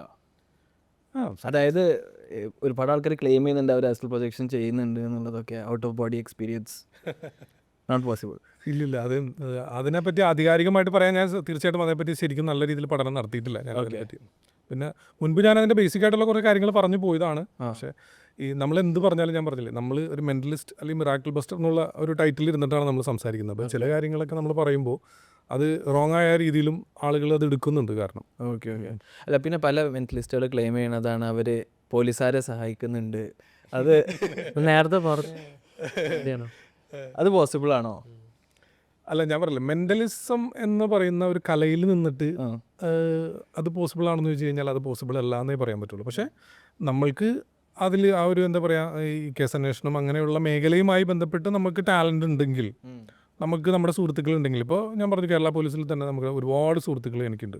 ഞങ്ങൾ തമ്മിലിരിക്കുന്ന പല കോൺവെർസേഷനിലും പല ചെറിയ അൺഒഫീഷ്യലായിട്ട് പല കാര്യങ്ങളും വെറുതെ സംസാരിക്കാറുണ്ട്. അപ്പോൾ അതെങ്ങനെയായിരിക്കൂടാ, ഇതെങ്ങനെയായിരിക്കൂടാ, അങ്ങനെ ഹിപ്നോട്ടിസിൽ സാധ്യത അങ്ങനെയൊക്കെ വെറുതെ ചോദിക്കാറുണ്ട്. അപ്പോൾ ഞാനും എൻ്റേതായ ചെറിയ ഒരു കോൺട്രിബ്യൂഷൻ എന്നുള്ള ചില കാര്യങ്ങളൊക്കെ നമ്മൾ അങ്ങോട്ട് ഷെയർ ചെയ്യാറുണ്ട്. അത് ഒരിക്കലും ഒഫീഷ്യലല്ല, അല്ലാതെ പേഴ്സണലി കാണുന്ന സമയത്ത്. അപ്പോൾ എനിക്ക് വേണമെങ്കിൽ ക്ലെയിം ചെയ്യാം. ഈ കുറേ ക്യൂസ് വെച്ചിട്ട് ഇപ്പോൾ ഉദാഹരണത്തിന് ഞാനൊരു ഷോ അല്ല, അതിൻ്റെ ആവശ്യമുണ്ടെന്ന് എനിക്ക് തോന്നുന്നില്ല. കാരണം എന്താ വെച്ചാൽ ഈ പോലീസുകാർക്ക് തന്നെ അതിനുള്ള ട്രെയിനിങ് അവർ കൊടുക്കുന്നതല്ല. പിന്നെ എല്ലാവരും മെൻ്റലിസം പഠിപ്പിച്ചാൽ പോരെ, അതൊന്നും നമ്മൾ കുറേ ക്യൂസ് നോക്കുകയാണെങ്കിൽ ഇപ്പോൾ കൈ കെട്ടിയിട്ട് ബാക്കി ഇരിക്കുക ഒരു ഡിഫെൻസീവ് പോസ്ചറാണെന്ന് പറയണേക്ക് അതൊക്കെ സയൻസ് അല്ല. അതിന് സയൻസ് ഇല്ല. അത് ഞാൻ പറഞ്ഞില്ല, ഇങ്ങനെയുള്ള കാര്യങ്ങളൊന്നും സയൻസിൻ്റെ ഇതിൽ വരുന്നില്ല. അങ്ങനെ ഇരുന്നു എന്ന് കരുതിക്കൊണ്ട് അത് അങ്ങനെ തന്നെ എന്നൊന്നും നമുക്ക് പറയാൻ പറ്റില്ല. സാധ്യതയാണത്, ഒരു പോസിബിലിറ്റി, ഒരു സാധ്യതയാണത്. ഒരാളുടെ ഒരു ബോഡി ലാംഗ്വേജ് നമ്മൾ കൃത്യമായി നോക്കി മനസ്സിലാക്കിയിട്ട് അയാൾ ഇന്ന രീതിയിലാണ് അല്ലെങ്കിൽ ഹൈഡ് ചെയ്യുന്നുണ്ട് എന്നൊക്കെ പറഞ്ഞാൽ അതൊരു സാധ്യത മാത്രമാണ്. ഓക്കെ, അതല്ലാതെ അത് അങ്ങനെ തന്നെയാണ് എന്നൊന്നും പറയാൻ പറ്റില്ല. ഇപ്പോൾ കള്ളത്തരം മറയ്ക്കാൻ വേണ്ടിയാണ് അങ്ങനെ ഇരിക്കുന്നതെന്ന് തന്നെ സ്ഥാപിക്കാനൊന്നും പറ്റുന്നില്ല നമുക്ക്. ഓക്കെ അത് ഇവർക്ക് കൃത്യമായിട്ട് അറിയാം. ആർക്ക്? അവരവരുടെ ജോലി നന്നായിട്ട് ചെയ്തോളൂ. പോലീസുകാർക്ക് നന്നായിട്ട് അറിയാതെ ചെയ്യേണ്ടത് എങ്ങനെയാണെന്നുള്ളത്. ഓക്കെ. ഇപ്പോൾ ഫാരിസ് സ്വർഗത്തിൽ നന്നായിട്ട് സംസാരിക്കും. അവൻ സംസാരിക്കുന്നത് മലയാളം ഒന്നുമല്ല. ഞാൻ നീച്ച് നടക്കാറൊക്കെ ഉണ്ട്. ചിലപ്പോൾ ഞാൻ ഒറ്റക്കാണ് പോളണ്ടിൽ ഞാൻ താമസിച്ചത്. ചിലപ്പോൾ ഞാൻ ഉറക്കത്തിൽ നീച്ച് രാത്രി 2 മണിക്ക് സോഫയിൽ ഇരിക്കുന്നുണ്ടാവും. പിന്നെ ഞാൻ ഇങ്ങനെ എവിടെ എത്തി അങ്ങനെ ചിന്തിക്കും. അപ്പോൾ ഫാരിസ് സംസാരിക്കുന്നതൊന്നും മനസ്സിലാവില്ല. ഞാൻ കേട്ടിട്ടുണ്ട് ഏതാ ഭാഷ, ചിലപ്പോൾ ഏലിയൻ ലാംഗ്വേജ് ആണെന്ന്. ഇത് പറഞ്ഞപ്പോഴാണ് പെട്ടെന്ന് ഓർമ്മ വന്നത്. അതായത് ഈ ചില ആളുകൾ പറയാറുണ്ട്, അതായത് ഭാഷ അറിയാത്ത ആളുകൾ ബാധ കയറുമ്പോൾ കൃത്യമായിട്ട് വേറൊരു ഭാഷ സംസാരിച്ചു എന്നൊക്കെ പറയാറുണ്ട്. തീർച്ചയായിട്ടും നമ്മുടെ ബ്രെയിനിൽ ആ ഭാഷയെ പറ്റിയുള്ള വിവരങ്ങളില്ലാതെ നമുക്കത് പറയാൻ സാധിക്കില്ല എന്നുള്ളതാണ്. പക്ഷേ ഇതൊരു ജിബ്രിഷ് എന്ന് വേണമെങ്കിൽ പറയാം. അതായത് കൃത്യമായ ഒരു അർത്ഥങ്ങളോ കാര്യങ്ങളോ ഒന്നും ഇല്ലാത്ത എന്തെങ്കിലുമൊക്കെ ആയിരിക്കും ഇവർ പുറപ്പെടുവിക്കുന്ന ശബ്ദങ്ങൾ എന്ന് പറയുന്നത്. കേട്ടിട്ടുള്ള ഇതുമായിട്ട് ബന്ധപ്പെട്ട കാര്യങ്ങളായിരിക്കും. അത് മുൻപും നമ്മൾ ഡീറ്റെയിൽ ആയിട്ട് കൂടുമാറ്റം എന്ന് പറഞ്ഞിട്ട് ഒരു 5 എപ്പിസോഡ് ഉണ്ട്. ട്രിക്സ് ട്യൂബ് എന്ന് പറഞ്ഞിട്ട് സെക്കൻഡ് ചാനലാണ് ചെയ്തിരിക്കുന്നത്. അതിൽ ഡീറ്റെയിൽ ആയിട്ട് ഈ പറഞ്ഞ വിഷയങ്ങളെല്ലാം തരും. ഞാനിപ്പോൾ ഈ പറഞ്ഞതിൻ്റെ അത്ര ഡീറ്റെയിൽ ആയിട്ട് വിഷ്വൽ പ്രസൻറ്റേഷൻ അടക്കം നമ്മളത് പല കാര്യങ്ങളും നേരിട്ട് തന്നെ പല ആളുകളും പരീക്ഷിച്ച കാര്യങ്ങൾ വരെ വീഡിയോ കാണിച്ചിട്ട് തന്നെ നമ്മൾ അതിനകത്ത് ചെയ്തു പോകുന്നുണ്ട്. അപ്പോൾ അത് ഒന്ന് കണ്ടു കഴിഞ്ഞാൽ ട്രീറ്റ് ചെയ്ത് നിർത്താൻ പറ്റും. ഇപ്പോൾ ഞാനൊക്കെ നടക്കുന്ന അതൊക്കെ മാറ്റം ഒരു പോസിബിളാണ്, മാറ്റം വരുത്താൻ സാധിക്കുന്നതാണ്. മാറ്റം വരണം എന്ന് നിങ്ങൾക്ക് ആഗ്രഹം ഉണ്ടെങ്കിൽ തീർച്ചയായിട്ടും അതൊക്കെ മാറ്റം വരുത്താൻ സാധിക്കുന്ന കാര്യങ്ങൾ നമ്മൾ വിചാരിക്കണം. അതെ, അതൊന്നും നമ്മളൊന്നുമല്ല അതിന് കൺസൾട്ട് ചെയ്യേണ്ട കേട്ടോ. അതൊക്കെ വേറെ അതിനെ പറ്റിയ ആളുകളെ തന്നെ കൺസൾട്ട് ചെയ്തിട്ട് വേണം അതൊക്കെ ചെയ്യാനായിട്ട്. നമുക്കിങ്ങനെ എന്താ പറയുക, ഈ മാജിക് അല്ലെങ്കിൽ ഇങ്ങനെയുള്ള കാര്യങ്ങളൊക്കെ വെച്ചിട്ട് അത്ഭുതമാണ്, അത്ഭുത സിദ്ധിയാണ് എന്നൊക്കെ പറയുന്ന ആളുകളുടെ കള്ളത്തരങ്ങൾ പൊളിച്ചെടുക്കുക എന്നതിലപ്പുറം നമുക്ക് അത് പിന്നെ കോമൺ ആയിട്ട് ഈ ആളുകളിൽ അപ്ലൈ ചെയ്യുന്ന കാര്യങ്ങൾ ഇന്നതൊക്കെയാണെന്ന് പറഞ്ഞു കൊടുക്കാം എന്നല്ലാതെ നമുക്ക് ഇങ്ങനെയുള്ള കാര്യങ്ങളിലോ അല്ലെങ്കിൽ ഒരാളുടെ മാനസിക പ്രശ്നം പരിഹരിക്കാനോ അല്ലെങ്കിൽ അങ്ങനെയുള്ള കാര്യങ്ങളൊന്നും കൺസൾട്ട് ചെയ്യാനൊന്നും നമുക്ക് അധികാരമില്ല ഉള്ള ആളുകളല്ല നമ്മൾ. ഓക്കെ. അല്ല, ഇങ്ങനത്തെ കാര്യങ്ങൾ ചെയ്തപ്പോൾ ഫാസിൽക്കൊക്കെ എന്തെങ്കിലും ഭീഷണികൾ വന്നിട്ടുണ്ടോ? ഭീഷണിയിൽ ഇഷ്ടം പോലെ വരുന്നുണ്ട്. Life threatening? ഏറ്റവും കൂടുതൽ എനിക്ക് ഭീഷണി വന്നിരിക്കുന്നത് ഈ മാഫിയ സംഘങ്ങളെ പൊളിച്ചെടുക്കുമ്പോഴാണ്. അതായത് കരിമഞ്ഞൾ, അത്ഭുത കരിമഞ്ഞൾ, വലംപിരി ശംഖ്, റൈസ് പുള്ളർ, റെഡ് മെർക്കുറി, ഇങ്ങനെയുള്ള കാര്യങ്ങളെ പൊളിച്ചെടുക്കുമ്പോഴാണ് കൂടുതൽ ഭീഷണികൾ വന്നിരിക്കുന്നത്. ഭീഷണി ആദ്യം വരുന്നത് നമുക്ക് നമ്മുടെ ഓഫീസിൻ്റെ ഒരു ഇതിലേക്ക് നമ്മളൊരു കോൺടാക്ട് നമ്പർ കൊടുത്തിട്ടുണ്ട്. നമ്മുടെ ഈ സ്റ്റേജ് ഷോയുടെ ബുക്കിങ്ങിന് വേണ്ടി നമ്മളൊരു വാട്സപ്പ് നമ്പർ ഇൻസ്റ്റയിൽ കൊടുത്തിട്ടുണ്ട്. അപ്പോൾ ആ നമ്പറിലേക്കാണ് കോള് മിക്കവാറും വരാറ്. അപ്പോൾ ഇത് പ്രോഗ്രാം ബുക്കിംഗ് നമ്പറാണെന്ന് പറയുമ്പോൾ തന്നെ പ്രോഗ്രാം ബുക്ക് ചെയ്യാനാണെന്നുള്ള രീതിയിലാണ് സംസാരിക്കുന്നത്. പലപ്പോഴും ഹിന്ദിയിലോ തമിഴിലോ ഒക്കെ ആയിരിക്കും ഇവർ സംസാരിക്കുക. പിന്നെ അവിടെ പോയിട്ട് എന്ത് പ്രോഗ്രാം ചെയ്യാം, നമുക്കങ്ങനെ കൂടുതലും ഞാൻ മലയാളീസിൻ്റെ മുമ്പിലാണ് ഞാൻ ഷോ ചെയ്യാറ്. ഇപ്പോൾ വിദേശങ്ങളിൽ പോകണമെങ്കിലൊക്കെ മലയാളി സംഘടനകളുടെ പരിപാടികൾ തന്നെയാണ്. തമിഴ്നാട്ടിൽ പോയിട്ട് അവരുടെ ആ ഒരു തമിഴ് സ്ലാങ് അല്ലെ തമിഴ് സംസാരിക്കുന്ന ആളുകളുടെ മുമ്പിൽ ഞാൻ തമിഴിൽ അത്ര ഫ്ലുവൻറ്റോ കാര്യങ്ങളൊന്നുമല്ല. അപ്പോൾ അതുകൊണ്ട് തന്നെ അങ്ങനത്തെ ഷോസ് കുറവാണ് എനിക്ക്. അപ്പം പിന്നെ എന്ത് കണ്ടിട്ടായിരിക്കാം, ഞാൻ തമിഴിൽ വേറെ ഒന്നും ചെയ്തിട്ടില്ലല്ലോ, അല്ലെങ്കിൽ ഫുൾ ഇംഗ്ലീഷായിട്ടുള്ള വീഡിയോകളൊന്നും ഞാൻ അങ്ങനെ അപ്ലോഡ് ചെയ്തിട്ടില്ല, എല്ലാം മലയാളത്തിൽ തന്നെയാണ്. അപ്പോൾ അപ്പോൾ അങ്ങനെ തന്നെ നമുക്ക് ഡൗട്ടാവും. അപ്പോൾ പിന്നെ ചോദിച്ചും പറഞ്ഞും വരുമ്പോഴായിരിക്കും പിന്നെ അവർ പറഞ്ഞു നീ ഇങ്ങോട്ട് വാടാ നിന്നെ ശരിയായി, ആ രീതിയിലാവും പിന്നെ സംസാരം. പിന്നെ ഇപ്പോൾ ഈ അടുത്തൊരു ഡ്രൈവർ കണ്ടപ്പോൾ, എൻ്റെ ഒരു സുഹൃത്ത് ടാങ്കർ ലോറി ഓടിക്കുന്ന ഡ്രൈവറാണ്, അദ്ദേഹം കണ്ടപ്പോൾ പറഞ്ഞു അദ്ദേഹം കർണാടകയിൽ ചെന്ന് കഴിഞ്ഞപ്പോൾ ഇങ്ങനെ ഒരു സന്യാസിനെ അദ്ദേഹത്തിന് പരിചയപ്പെട്ടു. അപ്പോൾ അദ്ദേഹമായിട്ടുള്ള സംസാരത്തിൻ്റെ ഇടയിൽ എൻ്റെ ഒരു വിഷയം വന്നു. അപ്പോൾ എന്നെ കാണാനിരിക്കുകയാണ് അവർ. അദ്ദേഹം ഉപയോഗിച്ച വാക്ക് ഇതാന്ന് പറഞ്ഞാൽ, അവനെ എൻ്റെ മുൻപിൽ കണ്ട, എൻ്റെ ജോലി കളഞ്ഞത് അവനാണ്, അവനെ എൻ്റെ മുമ്പിൽ കണ്ടാൽ ഞാൻ അവനെ മിക്സിയിൽ ജ്യൂസ് അടിച്ച് ഞാൻ കുടിക്കും എന്താണ് പറഞ്ഞതെന്ന് പറയാം. പുള്ളി എന്നെ കണ്ടപ്പോൾ നിന്നെ അവിടെ ലക്ഷ്യം ഇരിപ്പുണ്ട് എന്ന് പറഞ്ഞ്. പിന്നെ നാൾ വിളിച്ചു, ഒരു നാഷണൽ ജോഗ്രഫി ചാനലിൻ്റെ ഒരു ഇൻ്റർവ്യൂവിന് വേണ്ടിയാണ് എന്ന് പറഞ്ഞ് ഡൽഹിയിൽ നിന്നാണ് വിളിക്കുന്നത് എന്നൊക്കെ പറഞ്ഞ് കുറേ സംസാരം നടന്ന അവസാനം വീണ്ടും അവരുടെ ടോൺ മാറി. നമ്മളത് ഓക്കെ ആയില്ല എന്ന് കണ്ടപ്പോൾ അവർ പിന്നെ നിന്നെ ഇവിടെ വന്നിട്ടാണെങ്കിലും തീർക്കും, അങ്ങനെയാണ് അതൊക്കെയുള്ള രീതിയിൽ അങ്ങനെയുള്ള കുറേ കോൾസ് വരാറുണ്ട്. മുൻപ് നെറ്റ് കോള് നടന്നു വന്നിട്ടില്ല, ഗൾഫിൽ നിന്നാണോ നടന്നോ അറിയില്ല, നെറ്റ് കോള് വരും. ഇപ്പോൾ പിന്നെ അല്ലാതെ തന്നെയാണ് കോളുകളൊക്കെ വരുന്നത്. പേടി തോന്നുന്നില്ല? പേടി അങ്ങനെ, നമ്മൾ ഇന്ത്യ രാജ്യത്തല്ലേ നമ്മൾ ജീവിക്കുന്നത്. ഭയം നമ്മളിപ്പോൾ ശരിക്കും പറഞ്ഞാൽ അങ്ങോട്ടൊക്കെ പോയി കഴിഞ്ഞ് കഴിഞ്ഞാൽ അവിടെ പോയിട്ട് നമ്മൾ ഇത്തരം കാര്യങ്ങളൊക്കെ അവതരിപ്പിച്ചാൽ ചിലപ്പോൾ തിരിച്ചു പോരാൻ പറ്റിയെന്ന് വരില്ല. കാരണം ഭീകരാവസ്ഥയാണ്. നമ്മൾ വിചാരിക്കുന്ന ഇന്ത്യ എന്ന് പറയുമ്പോൾ നമ്മൾ കേരളത്തിൽ നിന്നിട്ട് നമ്മൾ ഇന്ത്യക്കാരനാണെന്നൊക്കെ പറയുമെങ്കിലും മറ്റുള്ള സംസ്ഥാനങ്ങളിൽ പോകുമ്പോൾ അവർക്ക് അങ്ങനത്തെ ചിന്തയൊന്നുമില്ല. അവരുടെ അടുത്ത് പോയിട്ട് ഞാൻ കേരളീയൻ, ഞാൻ ഇന്ത്യക്കാരാണെന്ന് പറഞ്ഞാൽ എന്ത് ഇന്ത്യ എന്നുള്ള ആ ഒരു മൈൻഡാണ് പല ആളുകൾക്കും. നമ്മൾ ഭയങ്കര ദേശസ്നേഹവും കാര്യങ്ങളൊക്കെ പറയുന്നുണ്ടെങ്കിലും ഇന്ത്യ എന്ന് പറയുന്ന ഈ രാജ്യം നമ്മളൊന്ന് യാത്ര ചെയ്ത് കഴിയുമ്പോൾ നമുക്ക് മനസ്സിലാവും അവർ വേറൊരാളായിട്ട് തന്നെ കാണുന്ന, ഒരിക്കലും അതായത് നമ്മൾ അടുത്തടുത്ത് അയൽ സംസ്ഥാനങ്ങളിൽ കിടക്കുന്ന ആളുകളെ ശത്രുക്കളായിട്ട് കാണുന്ന ആളുകൾ വരെയുണ്ട്. മലയാളിയെ ശത്രുവായിട്ട് കാണുന്ന എത്രയോ ആളുകളുണ്ടെന്നറിയോ? അല്ല, ഇക്കണ പോലത്തെ ആൾക്കാർ സമൂഹത്തിൽ വേണം, കുറേ ഇങ്ങനത്തെ ദൈവങ്ങൾ എക്സ്പോസ് ചെയ്യാനും കുറേ കാര്യങ്ങൾ ഞങ്ങൾക്ക് ഇങ്ങനെ അല്ല, ഇപ്പോൾ ഒരു തുടങ്ങിയ സമയത്ത് എല്ലാവർക്കും ഭയങ്കര എതിർപ്പായിരുന്നു എന്നോട്. കാരണം ഇവൻ എന്തായി പറയാൻ വരുന്നത്, ഇവൻ ഏതെങ്കിലും ഒരു മതത്തിനെ ടാർഗറ്റ് ചെയ്ത് വരുന്നതാണോ, അല്ലെങ്കിൽ ഏതെങ്കിലും ഒരു മതത്തിനെ പൊക്കാൻ വേണ്ടി വരുന്നതാണോ, ഇവൻ്റെ ഉദ്ദേശം അതെ അതെ അതെ അതെ പേര് കാരണം അതെ ഇഷ്ടം പോലെ ഉണ്ടായിട്ടുണ്ട്. അപ്പോൾ അതുകൊണ്ട് തന്നെ ആളുകൾക്കൊരു കൺഫ്യൂഷനായിരുന്നു തുടക്ക കാലഘട്ടങ്ങളിൽ, എന്താണ് ഇവൻ്റെ ലക്ഷ്യം എന്ന് അറിയില്ല എന്നുള്ളത്. പിന്നെ മുമ്പോട്ട് അത് ഫോളോ ചെയ്ത് വന്ന ആളുകൾക്ക് മനസ്സിലായി എല്ലാ മതങ്ങളിലും ആളുകളെ ചൂഷണം ചെയ്യുന്ന കാര്യങ്ങൾക്ക് ഇടപെടുന്നുണ്ട് എന്നുള്ളത്. പിന്നെ കൂടുതൽ എണ്ണം ചിലപ്പോൾ നമ്മൾ ചെയ്തത് ഒരു ഹിന്ദു മതഭാഗവുമായി ബന്ധപ്പെട്ടായിരിക്കാം. ചില ആളുകൾ ഈ നമ്പർ എത്ര എണ്ണം അവൻ കൂടുതൽ ചെയ്തിട്ടുണ്ട് എന്ന് നോക്കി വിമർശിക്കുന്ന ആളുകളുണ്ട്.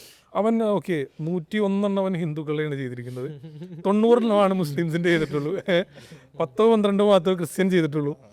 നമ്മളെപ്പോഴും പറയുന്ന എല്ലാ വീഡിയോയുടെയും ഡിസ്ക്രിപ്ഷനിൽ എഴുതിയിട്ടുള്ള കാര്യം ആണത്. കാരണം വേറെ ഒന്നുമല്ല, സോഷ്യൽ മീഡിയയിലൂടെ പ്രചരിക്കുന്ന അത്ഭുത സിദ്ധി, അമാനുഷികത, വ്യാജമായിട്ടുള്ള കാര്യങ്ങൾ, ഇതിൻ്റെ ട്രിക്ക് എനിക്ക് മനസ്സിലാവുകയാണെങ്കിൽ അത് മാത്രമേ നമ്മൾ അവതരിപ്പിക്കൂ. എനിക്കറിയാത്ത ട്രിക്കുകൾ ഇഷ്ടം പോലെ ഉണ്ട്. എല്ലാം തികഞ്ഞ ആളൊന്നുമല്ല ഞാൻ, എനിക്കറിയാൻ പാടില്ലാത്ത ഇപ്പോഴും ഒരുപാട് ട്രിക്കുകൾ ഉണ്ടാവാം. ഇപ്പോൾ ഞങ്ങൾ ഏലിയൻസ് അങ്ങനത്തെ കാര്യങ്ങളൊക്കെ കൂടുതൽ സംസാരിക്കുന്ന ആൾക്കാരാണ്. അപ്പോൾ നമുക്ക് കാണാൻ പറ്റാത്ത ബീയിങ്സ് നമ്മളെ ഇടയിൽ ഉണ്ടെന്ന് വിശ്വസിക്കുന്നുണ്ട്. ലൈക്ക് ഇപ്പോൾ ബാധനൊക്കെ നമ്മൾ ഉണ്ടാവാം, നമ്മൾക്കറിയില്ലല്ലോ. നമ്മൾക്ക് അത് നമ്മൾ ഹ്യൂമൻ പെർസെപ്ഷൻ്റെ പുറത്ത് നിൽക്കുന്നൊരു ഉണ്ടാവാം പോസിബിലിറ്റി ഉണ്ട്. അത് നമുക്കറിയാൻ പാടില്ലാത്ത മേഖലയല്ലേ അതുണ്ടാവാം. പക്ഷേ ഇപ്പോൾ ഈ അടുത്ത് തന്നെ ഞാൻ ഇപ്പോൾ പറഞ്ഞൊരു കാര്യം, ഇപ്പോൾ ചില ആളുകളുണ്ട്, ഞാൻ ഇവിടെ നിൽക്കുന്ന പ്രേതത്തോട് ഞാൻ സംസാരിച്ചു എന്ന് പറയുന്ന ആളുണ്ട്. ശൂന്യതയിൽ നോക്കിയിട്ട് പറയും ഇവിടെ നിൽക്കുന്ന പ്രേതത്തോട് ഞാൻ സംസാരിച്ചു, ഞാൻ ചോദിച്ച ചോദ്യത്തിന് അവർ മറുപടി പറഞ്ഞു എന്നൊക്കെ പറയുമ്പോൾ നമ്മൾ അതിൻ്റെ സാധ്യത എത്രത്തോളം ഉണ്ടെന്നുള്ളത് നമുക്ക് നന്നായിട്ട് അറിയാം. കാരണം അവിടെ നിന്നൊരാൾ മലയാള ഭാഷയിൽ ഇങ്ങോട്ട് സംസാരിക്കണമെന്നുണ്ടെങ്കിൽ അത് പോസിബിൾ അല്ല. അപ്പോൾ മറ്റൊരാളുടെ ദേഹത്ത് കയറി സംസാരിച്ചു എന്ന് പറഞ്ഞാൽ അതിൻ്റെ കാര്യകാരണങ്ങൾ എന്താണെന്നുള്ളത് നമുക്ക് വിശദീകരിക്കാൻ പറ്റും. പക്ഷെ അതുപോലും അല്ലാതെ ചില ആളുകൾ പറയുന്നത് ശൂന്യതയിൽ നിന്നിട്ട് പ്രേതമായിട്ട് ഞാനെപ്പോഴും സംസാരിക്കാറുണ്ട് എന്ന് പറയും. അപ്പോൾ അങ്ങനെയുള്ള ക്ലെയിമുകളൊക്കെയാണ് നമ്മൾ പൊളിച്ചെടുക്കുന്നത്. അതല്ലാതെ ഓക്കെ ഉണ്ടെങ്കിൽ നല്ലത്. ഞാനങ്ങനെ എല്ലാവരും കണ്ണടച്ച് വിമർശിക്കുന്ന ആളൊന്നുമല്ല. ഞാൻ പറഞ്ഞില്ല, എൻ്റെ മേഖല എന്താണെന്നുള്ളത് നിങ്ങൾക്കറിയാം. അതിൻ്റെ ഉള്ളിൽ നിന്നിട്ട് നമ്മൾക്ക് നല്ല ബോധ്യമുള്ള കാര്യങ്ങളാണ് നമ്മൾ പറയാറ്. എപ്പോഴും ഞാൻ പറയുന്നൊരു കാര്യമുണ്ട്, ഞാൻ പബ്ലിക്കിലേക്ക് പറയുന്ന കാര്യങ്ങൾക്കെല്ലാം പരിപൂർണ്ണ ഉത്തരവാദിത്തം എനിക്ക് തന്നെയാണ്. ഇപ്പോൾ ചില റീല് കണ്ടിട്ട് ചിലപ്പോൾ വിമർശിക്കുന്ന ആളുകൾ ആ ഫുൾ വീഡിയോ കണ്ടാൽ ചിലപ്പോൾ അവരുടെ കൺഫ്യൂഷൻ മാറും. ഞാൻ പറയുന്ന എന്ത് കാര്യവും അതിൻ്റെ എല്ലാ പരിപൂർണ്ണ ഉത്തരവാദിത്തം എനിക്ക് തന്നെയാണ്.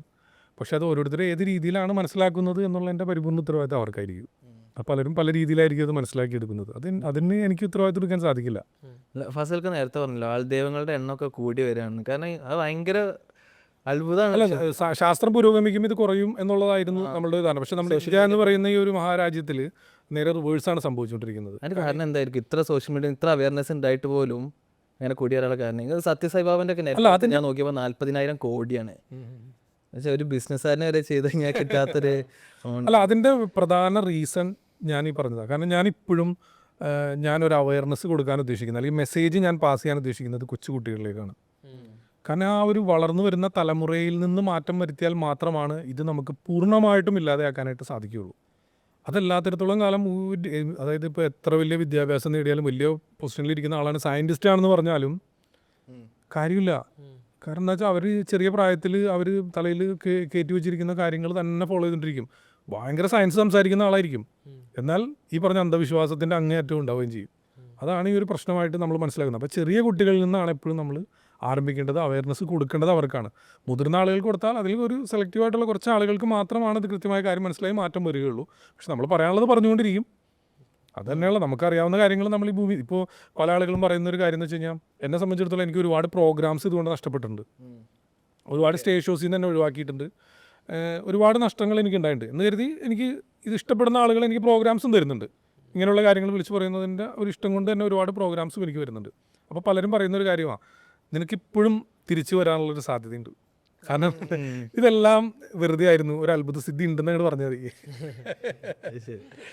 കാരണം എന്താ വെച്ചാൽ ഇപ്പോൾ നമ്മുടെ ഇന്ത്യയിൽ മറ്റുള്ള സംസ്ഥാനങ്ങളിൽ പോയിട്ട് നമ്മൾ ഈ ചെയ്യുന്ന ഈ മെൻ്റലിസം പോലെയുള്ള അല്ലെങ്കിൽ ഹിപ്നോട്ടിസം പോലെയുള്ള കാര്യങ്ങൾ കൊണ്ട് ചെയ്യുന്ന കാര്യം വെച്ച് ഏതെങ്കിലും ഒരു മതത്തിൻ്റെ മേലാട ചാർത്തിയിട്ട് അവിടെ പോയി ഇരിക്കേണ്ട കാര്യമുള്ളൂ. ലക്ഷങ്ങളും കോടികളും ഉണ്ടാക്കാം. ഇവിടെ നമ്മൾ ഈ സോഷ്യൽ മീഡിയയിൽ ഏറിൽ കയറിയും ഈ ആളുകളുടെ ചീത്തയും അല്ലെങ്കിൽ അസഭ്യവും ഒക്കെ കേട്ട് ഉള്ള പ്രോഗ്രാംസും കളഞ്ഞ് ഇപ്പോഴും ഇങ്ങനെയൊരു നമ്മൾ മനസ്സിലാക്കിയ കാര്യങ്ങൾ ജനങ്ങളിലേക്ക് പറഞ്ഞു കൊടുത്തുകൊണ്ടിരിക്കുകയാണ്. അപ്പോൾ ആളുകൾ, നമ്മുടെ ഫ്രണ്ട്സ് തമാശ രീതിയിൽ പറയുന്നത് എൻ്റെ അടുത്ത്, ഇപ്പോഴും വൈകിട്ടില്ല കേട്ടോ അത് പറയും കാണുമ്പോൾ, ഇപ്പോഴും നീ ഒന്ന് നിന്ന് കഴിഞ്ഞാൽ നമുക്ക് പോയി പൈസ ഉണ്ടാക്കാമെന്ന് പറയൂല. എനിക്ക് ഈ ഓജോ ബോർഡിൻ്റെ ഒക്കെ എക്സ്പോസ് ചെയ്തിട്ടുള്ളത്, നമ്മളത് റിലേറ്റഡ് ആയിട്ടൊരു മൂവി വന്നിരുന്നത്, എന്താണ് അതിൻ്റെ പേര്, ആത്മാവെപ്പോ എന്നൊക്കെയുള്ള ബഗ് പാട്ടൊക്കെ അല്ലേ. അവർ പറയുന്നത് അതിൽ ശരിക്കുള്ള ക്യാരക്ടേഴ്സ് അവർ പറയുന്നത് ശരിക്കും അങ്ങനെ ഒരാൾ വന്നിട്ടുണ്ട്, അവർ കോയിനൊക്കെ ഷൂട്ടിങ്ങിൻ്റെ ടൈമിൽ അവർക്ക് അങ്ങനെ ഫീൽ ചെയ്തു. അല്ല, അതവരല്ല, അതൊരു റിയൽ ഈവൻറ്റ് ബേസ്ഡ് മൂവിയാണ്. അപ്പോൾ അവർ പറയുന്നത് അതിൽ ശരിക്കുള്ള ക്യാരക്ടേഴ്സ് പറയുന്നത് ഈ കോയിൻ ഇങ്ങനെ നീങ്ങിപ്പോയി എന്തൊക്കെ കമ്മ്യൂണിക്കേറ്റ് ചെയ്തെന്നൊക്കെ പറഞ്ഞതാണ്. ഓജോ ബോർഡ് നമ്മൾ കൃത്യമായിട്ടത് ഒരുപാട് വീഡിയോസ് ഉണ്ടായിരുന്നു. പക്ഷേ അങ്ങനെയാണ് ആ മലയാളീസ് പറഞ്ഞത്. അതിനെ റിലേറ്റഡ് ആയി അല്ല, ഈ ഓജോ ബോർഡ് എവിടെ നിന്നാണ് വന്നത്, ഓജോ ബോർഡിൻ്റെ ഹിസ്റ്ററി എന്താണെന്ന് അന്വേഷിച്ചാൽ തന്നെ അതിനുള്ളൊരു ഉത്തരം നമുക്ക് കൃത്യമായിട്ട് കിട്ടും. കാരണം അത് ഇപ്പോഴും അതിൽ അമേരിക്കയിലുള്ളൊരു കമ്പനിക്കാണ് അതിൻ്റെ പാറ്റന്റ്. അതൊരു കളിപ്പാട്ടമായിട്ട് ഇറക്കിയതാണത്, ഒരു ബ്രെയിൻ ഗെയിമാണത്. അത് ആ പാറ്റന്റുമായി ബന്ധപ്പെട്ട കേസുകളും കാര്യങ്ങളൊക്കെ വേറൊരു ടീം അത് ഇറക്കിയിട്ട് കേസ് കാര്യങ്ങളൊക്കെ മുമ്പ് നടന്നൊക്കെ നമുക്ക് സോഷ്യൽ മീഡിയയിലൂടെ തന്നെ നമുക്ക് അറിയാവുന്ന കാര്യമാണ്. മുൻപ് അത് ഇറക്കിയ സമയത്ത് കോയിനോ കാര്യങ്ങളൊന്നുമല്ല, എന്തോ പ്ലാൻചെസ്റ്റർ അങ്ങനെ എന്തോ പറയുന്നൊരു സാധനമാണ് അതിൻ്റെ മുകളിൽ വെക്കുന്നത്. അതിൻ്റെ അടിയിലെല്ലാം ഈ ഒരു മെറ്റൽ ബോൾ ഉണ്ടാവും, വളരെ സ്മൂത്തായിട്ട് റോൾ ചെയ്ത് പോകുന്ന, വളരെ എളുപ്പം റോൾ ചെയ്ത് പോകുന്നൊരു സംഭവം. അതിൻ്റെ മുകളിൽ കൈവച്ചിട്ടാണ് ഇത് പണ്ട് കാലത്ത് ഇത് തുടങ്ങി വെച്ചത് അങ്ങനെയാണ്. പിന്നെയാണ് അത് മാറി കോയിനിലേക്കൊക്കെ വന്നത്. പിന്നെ അന്ധമായ വിശ്വാസം വെച്ച് പുലർത്തുന്ന ആളുകളുള്ള ഏത് നാട്ടിലും ഇത്തരം കാര്യങ്ങൾക്കൊക്കെ പല കഥകളുണ്ടാവുമല്ലോ. ഞാൻ പറഞ്ഞല്ലോ, നമ്മൾ പറയുന്ന കാര്യങ്ങൾ എല്ലാവരും ആക്സെപ്റ്റ് ചെയ്യുന്നു, എല്ലാവരും ഇത് ലോജിക്കലായിട്ട് ചിന്തിക്കുന്നു, അതിൻ്റെ സത്യാവസ്ഥ മനസ്സിലാക്കുന്നു നമ്മൾ വിചാരിക്കുന്നൊന്നുമില്ല. പക്ഷെ കുറേ ആളുകളിൽ മാറ്റം വരുത്താം. ഇത് ശരിക്കും കുട്ടികളിൽ ഏറ്റവും വലിയ പഠന വൈകല്യം, ആത്മഹത്യാ പ്രവണതയൊക്കെ ഉണ്ടാക്കുന്ന ഒരു ഗെയിമാണത്. അതിനൊന്നും പ്രൊമോട്ട് ചെയ്യുന്നതിനോട് എനിക്ക് യാതൊരു താല്പര്യമില്ല. അതിനെ അഗെയിൻസ്റ്റ് ആയിട്ട് ഏതൊക്കെ രീതിയിൽ വേണമെങ്കിൽ സംസാരിക്കാൻ പറ്റും, അതൊക്കെ ഞാൻ സംസാരിക്കും. ഡീറ്റെയിൽ ആയിട്ട് തന്നെ ഒരുപാട് വീഡിയോകളും കുട്ടികളെ വെച്ചിട്ട് തന്നെ അതിൻ്റെ ടെസ്റ്റുകളും കാര്യങ്ങളൊക്കെ കൊടുത്തിട്ട് നമ്മൾ ചെയ്താൽ, ഞാനിങ്ങനെ ഇപ്പോഴും ഇത് വിശ്വസിക്കുന്ന ആളുകളുടെ അടുത്ത് പറയുന്ന ഒരു കാര്യമുള്ളൂ. അവർ പറയുന്നത് ഗോസ്റ്റ് അടുത്തുണ്ട്, അവർക്കെല്ലാം മനസ്സിലാവുന്നുണ്ട്, നമ്മൾ പറയുന്ന എല്ലാ കാര്യങ്ങൾക്കും ആൻസർ തരുന്നുണ്ടെന്നാണല്ലോ. നമുക്കൊരു നമ്പർ എഴുതിയിട്ട് ഒരു പേപ്പറിൽ മടക്കി സീൽ ചെയ്തിട്ട് അവിടെ വെക്കാം. ഏത് നമ്പറാണെന്ന് ഗോസ്റ്റ് പറഞ്ഞാൽ മതി. അപ്പോഴും സയൻസിൻ്റെ ഭാഗത്തുനിന്ന് നമ്മളൊരു പരീക്ഷണം ഇതേ രീതിയിൽ കൊടുക്കുമ്പോൾ കോയിൻസിഡൻസ് സംഭവിക്കാം. ചിലപ്പോൾ നമ്മളിപ്പോൾ ഒരു 1 എന്നുള്ള നമ്പർ എഴുതിയാൽ വേണമെങ്കിൽ 1 ആദ്യം തന്നെ പോയാൽ പറയും കണ്ട ഗോസ്റ്റ് ഉണ്ടെന്ന് പറയുകയും ചെയ്യും. അതുകൊണ്ട് നമുക്ക് എപ്പോഴും ഇങ്ങനെയുള്ള പരീക്ഷണങ്ങൾ ചെയ്യുമ്പോൾ നമ്മളൊരു 5-10 തവണ ചെയ്തിട്ട് എത്ര തവണ ശരിയായി എന്ന് നോക്കും. ഒരുപാട് തവണ ഇത്തരം പരീക്ഷണങ്ങൾ നമ്മൾ നടത്തിയിട്ടുള്ളതാണ്. ഒരു തവണ പോലും റെഡി ആയിട്ടില്ല. ഒരു തവണ ഒരു സാധ്യത ഒരു 3 നമ്പർ വെച്ചപ്പോൾ അതിലേക്ക് ഇങ്ങനെ പോകാൻ പോയി. അപ്പോൾ നമുക്കറിയാം അത് എന്താ പറയുക, അങ്ങനെ ഒരു ഗോസ്റ്റ് കൊണ്ടുപോകുന്നല്ല, അത് അങ്ങനെ സംഭവിക്കുന്നതാണ് എന്നുള്ളത് നമുക്ക് മനസ്സിലായി. പക്ഷേ അപ്പോഴും 3 പോകാതെ തന്നെ വീണ്ടും മറ്റൊരു ഇതിലേക്ക് പോയി. കാരണം അവിടെ ഇരുന്ന് ആ കോയിൻ്റെ മുകളിൽ കൈവച്ചിരിക്കുന്ന ആളുടെ ചിന്തയാണ് ആളെ കൊണ്ട് പോകുന്നത്. ഇഡിയോ മോട്ടോർ എഫക്റ്റാണ് അവിടെ സംഭവിക്കുന്നത്. അവരുടെ ബ്രെയിൻ തന്നെ അവരെ കബളിപ്പിക്കുന്ന ഒരു അവസ്ഥയാണ്. ഇതിൽ അന്ധമായ വിശ്വാസമുള്ള ഒരാൾക്ക് അത് സംഭവിക്കൂ. ഇതിൽ യാതൊരു വിശ്വാസമില്ലാത്ത ഒരാൾ അവിടെ പോയിരുന്ന ഒന്നും സംഭവിക്കാൻ പോകുന്നില്ല. ഇത് തന്നെ ചാർലി പെൻസിൽ ഗെയിം. 2 പെൻസിലുകൾ ഇങ്ങനെ ക്രോസ് ചെയ്ത് വെച്ചിരിക്കും. എന്തിനാ അങ്ങനെ വെക്കുന്നത്? എന്തിനാണ് ഒരു പെൻസിൽ അവിടെ വെറുതെ വെച്ചിട്ട് okay Charlie are you there എന്ന് ചോദിച്ചാൽ ഈ പെൻസിൽ മൂവ് ചെയ്യും എന്നാണ് പറയുന്നത് ഗോസ്റ്റ് അവിടെ ഉണ്ടെങ്കിൽ. അതൊരു പെൻസിൽ വെച്ചിട്ട് അതിന് മുകളിൽ ബാലൻസിൽ മറ്റൊരു പെൻസിൽ വെക്കുക, എന്നിട്ട് ചാർലി ആർ യു ദേർ എന്ന് ചോദിക്കുക. കൊച്ചു കുട്ടികളുടെ ഇടയിൽ വളരെയധികം തരംഗമാവുന്ന ഒരു ഗോസ്റ്റ് ഗെയിമാണത്. ഇതൊക്കെ ഈ പഠന വൈകല്യമൊക്കെ ഉണ്ടാവാൻ വലിയ കാരണമാണ്. അപ്പോൾ ഈ ആർ യു ദേർ എന്ന് ചോദിക്കുമ്പോൾ ആർ യു ദേർ എന്ന് പറയുമ്പോൾ ഉണ്ടാകുന്ന ഒരു കാറ്റുണ്ട് അതിൽ നിന്ന് വരുന്ന. ആ കാറ്റിലാണ് ഈ സാധനം ചെറുതായി ബാലൻസിലല്ല ഇരിക്കുന്നത്, ഇങ്ങനെ മൂവ് ചെയ്യുന്നത്. ഇതൊക്കെ ആരൊക്കെയോ കണ്ടുപിടിച്ച് വെച്ചിരിക്കുന്ന ഒരു സംഭവമാണ്. അതല്ലാതെ വെറുതെ ഒരു പെൻസിൽ അവിടെ വെച്ചിട്ടൊന്നും മൂവ് ചെയ്യിക്ക് പറ്റില്ല. അപ്പോൾ എന്നാൽ പോലും ഇതും മനസ്സിലാക്കി കൊടുത്താൽ പോലും കുട്ടികളും അല്ലെങ്കിൽ മുതിർന്ന കുട്ടികളുടെ അതേ സ്വഭാവം ഇപ്പോഴും വളർന്ന് പന്തലിച്ചിട്ടും കുട്ടികളുടെ സ്വഭാവം വെച്ച് പുലർന്ന കുറേ കാർന്നോന്മാരുണ്ട്. അവരും ഇതൊന്നും സമ്മതിക്കില്ല, ഇത് ഉള്ളതാണ് ശരിക്കും വന്നാണെന്ന് പറയും.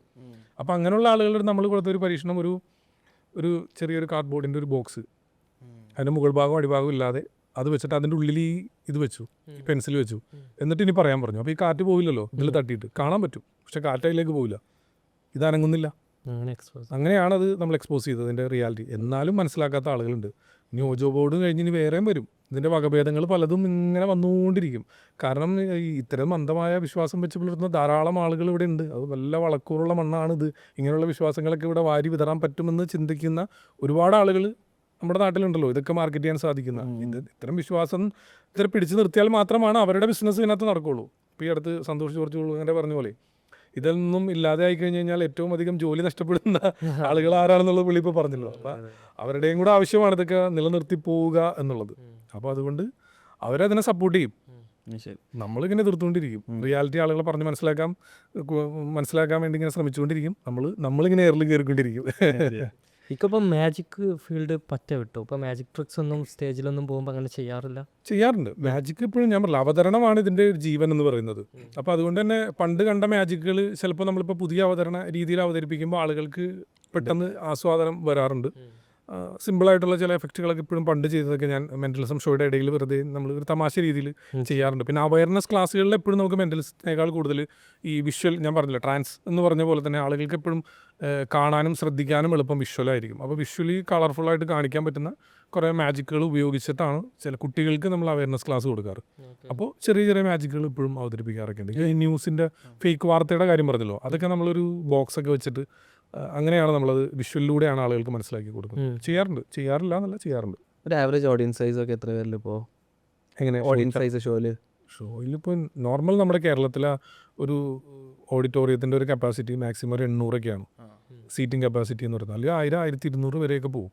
പിന്നെ ഒരു ഔട്ട്ഡോർ പ്രോഗ്രാം ആണെങ്കിൽ ഏറ്റവും കൂടുതൽ എനിക്ക് തോന്നുന്നു ഞാൻ ചെയ്തിരിക്കുന്ന 6000 ഓഡിയൻസ് ആണ്. 6000 എന്ന് വെച്ചാൽ വലിയ സംഖ്യയാണ്. അത് ഒരുപാട് LED വാളൊക്കെ വെച്ചിട്ടാണ് അവരെ കാണിച്ച് അത്ര ആളുകളെ ഈ ഷോ കാണിച്ചത്. ആ മലപ്പുറത്തായിരുന്നു. പിന്നെ ഇപ്പോൾ ഈ അടുത്ത് കഴിഞ്ഞ മാസം ചെയ്തിരുന്നു, അത് തൃശ്ശൂരായിരുന്നു. തൃശ്ശൂർ സ്ഥലത്തിൻ്റെ പേര് ഞാൻ മറന്നു. തൃശ്ശൂർ അസീസിയ എന്ന് പറഞ്ഞ കൺവെൻഷൻ സെൻ്ററിൻ്റെ പേര്. അത് 5000 ഓഡിയൻസ് ആയിരുന്നു അവിടെ വന്നു. അത്രയും ഒരുപാടൊക്കെ പോയിട്ടുണ്ടെന്ന് പറഞ്ഞില്ല. ഏതൊക്കെ 1000 പേര് 1200 അത്രയൊക്കെ ആളുകൾ. ഏതൊക്കെ രാജ്യങ്ങൾ ചെയ്യാറ്? കൂടുതലും GCC കൺട്രികളിലാണ് പോയിരിക്കുന്നത്. പിന്നെ മലേഷ്യ അങ്ങനെയൊക്കെയുള്ള സ്ഥലങ്ങളിലാണ് പോയിരിക്കുന്നത്. ഇനിയിപ്പോൾ UK ഈ വരുന്ന ഡിസംബർ UK പോകുന്നുണ്ട്. ഓക്കെ. ഞങ്ങൾ മുമ്പ് ഒരു കാസിനോയിൽ ഗാംബ്ലിങ് അഡിക്റ്റ് ആയ ഒരാൾ വന്നിരുന്നു. അപ്പോൾ ആ ടൈമിൽ ഞങ്ങൾ അതിനെക്കുറിച്ച് റിസർച്ച് ചെയ്തപ്പോൾ ഞങ്ങൾ മനസ്സിലാക്കിയിരുന്നു മജീഷ്യൻസ് കുറേ പേര് കാസിനോസിൽ നിന്ന് ബാൻഡാണ്. അവർ അവരെ സ്ലൈറ്റ് ഓഫ് ഹാൻഡ് ഭയങ്കര ഫാസ്റ്റ് റേഞ്ചിലൊക്കെ പോലത്തെ മജീഷ്യൻസ്. അതെ. അതുപോലെ പണ്ടത്തെ മുച്ചീട്ട് കളി എന്ന് പറഞ്ഞൊരു കളി ഉണ്ടല്ലോ, പണ്ട് മുച്ചീട്ട് കളി അറിയില്ലേ, നമ്മൾ വട്ടത്തിൽ അതിങ്ങനെ അവരിങ്ങനെ ഒറ്റ മറിക്കലാണ്. അത് ഈ പറഞ്ഞ പോലെ മാജിക് ട്രിക്ക് ഉപയോഗിച്ചിട്ട് തന്നെയാണ് അത്തരം കളികളൊക്കെ അവർ ചെയ്യുന്നത്. അതേ രീതിയിൽ തന്നെയുള്ള കളികളാണ്. അതെങ്ങനെ പോയാലും ആദ്യം 1-2 പേര് പൈസ കിട്ടും. അതെന്താ വെച്ചാൽ ഇവരുടെ ആളുകൾക്ക് തന്നെയായിരിക്കും പൈസ കൊടുക്കുന്നത്. അപ്പോൾ അത് കണ്ടിട്ട് മറ്റുള്ള ആളുകൾ വരും. അപ്പോൾ ഇവരുടെ ആ ഒരു സ്കില്ല് പുറത്തെടുക്കും. പിന്നെ ഇവർക്ക് പൈസ കിട്ടില്ല, അവരുടെ പൈസ പോയിക്കൊണ്ടിരിക്കും. അതിപ്പോഴും ഉണ്ട്. ഇപ്പോഴും ബാൻഡാണ്, ഇവിടെയും ബാൻഡാണ്. പക്ഷെ ഇപ്പോഴും ചില ഉത്സവ പറമ്പുകളിലൊക്കെ ഇപ്പോഴും നടക്കുന്നുണ്ട്. ഈഫൽ ടവറിന്റെ മുമ്പിൽ പോയിട്ടുണ്ട് ഈ പാരീസിൽ. ഇതാണ് റൊമാനിയൻസ് അതിപ്പോഴും ചെയ്യുന്നുണ്ട്.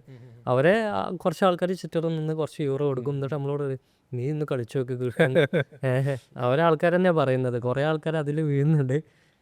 ഫാസിൽക്ക് പറഞ്ഞല്ലോ മാജിക് ഇവോൾവ് ചെയ്ത് മെന്റലിസ് ആയി. ഇനി ഇതിനൊരു ഫ്യൂച്ചർ എങ്ങോട്ട് കാണുന്നത്? ഇത് മൊത്തത്തിൽ നിൽക്കുന്ന ഒരു ഫ്യൂച്ചറാണ്. അല്ല, ഇപ്പോൾ ഞാൻ ഒരിക്കലും ഇപ്പോൾ എൻ്റെ പേര് നിങ്ങൾ ശ്രദ്ധിച്ചറിയാൻ പറ്റും, ഫാസിൽ ബഷീർ എന്ന് കാണിച്ചിട്ട് അതിൻ്റെ അടിയിൽ ഒരു ഇതായിട്ടാണ് നമ്മൾ മെന്റലിസ്റ്റ് മിറാക്കിൾ ബസ്റ്റർ എന്ന് എഴുതി കാണിക്കാറ്. പലരും ഇപ്പോൾ മെന്റലിസ്റ്റ് ഫാസിൽ ബഷീർ എന്നാക്കാൻ പലരും പറയാറുണ്ട്.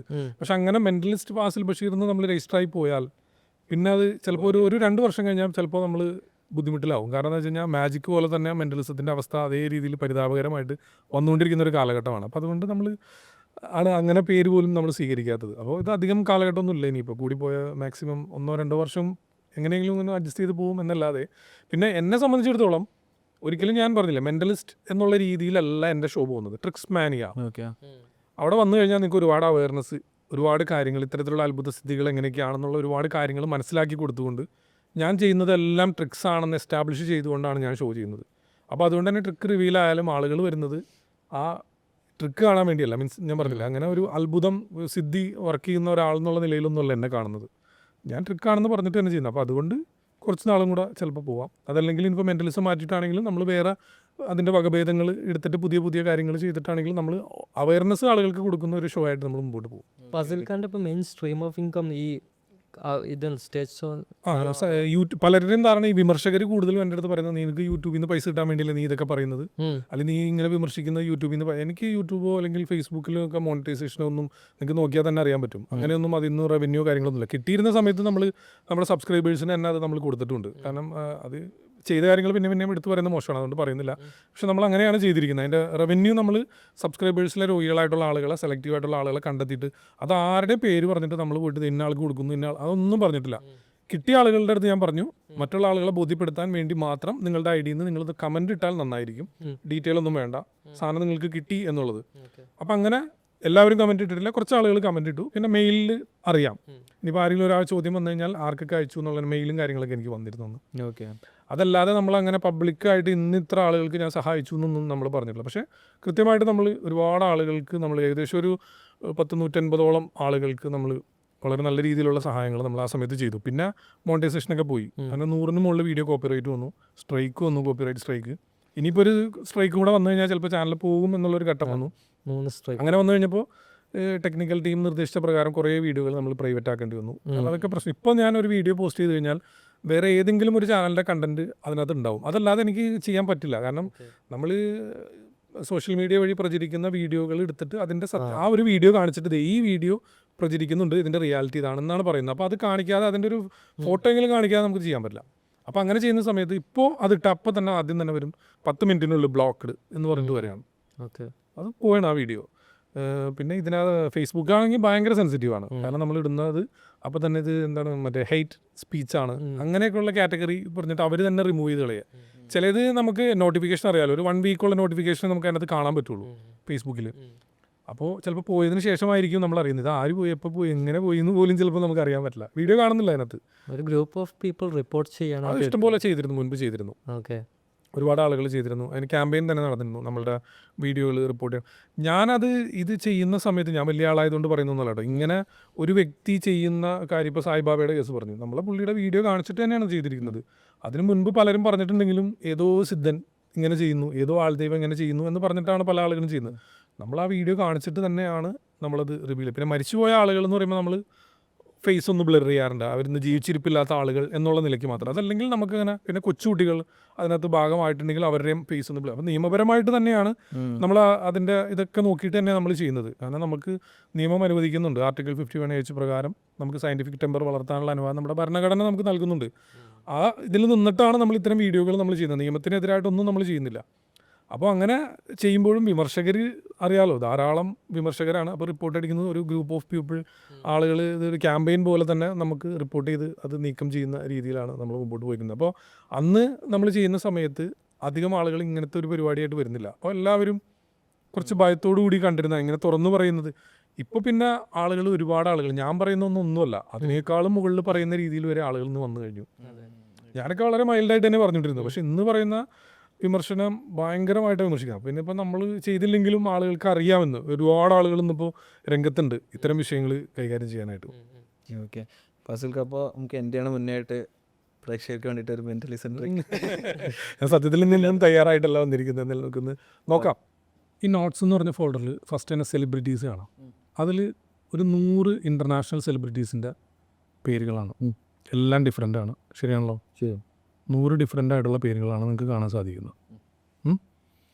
ഇനി നമ്മൾ ബാക്ക് എടുത്താൽ ഷോപ്പിംഗ് ലിസ്റ്റ്, ഇതിലും 100 ഡിഫറെൻ്റ് ആയിട്ടുള്ള ഷോപ്പിംഗ് ലിസ്റ്റ് കാണാം. ആപ്പിൾ, ഓറഞ്ച്, അങ്ങനെ പല സാധനം 100 ഡിഫറെൻ്റ് ആണല്ലോ. അതെ, കാണുന്നുണ്ടല്ലോ അല്ലേ?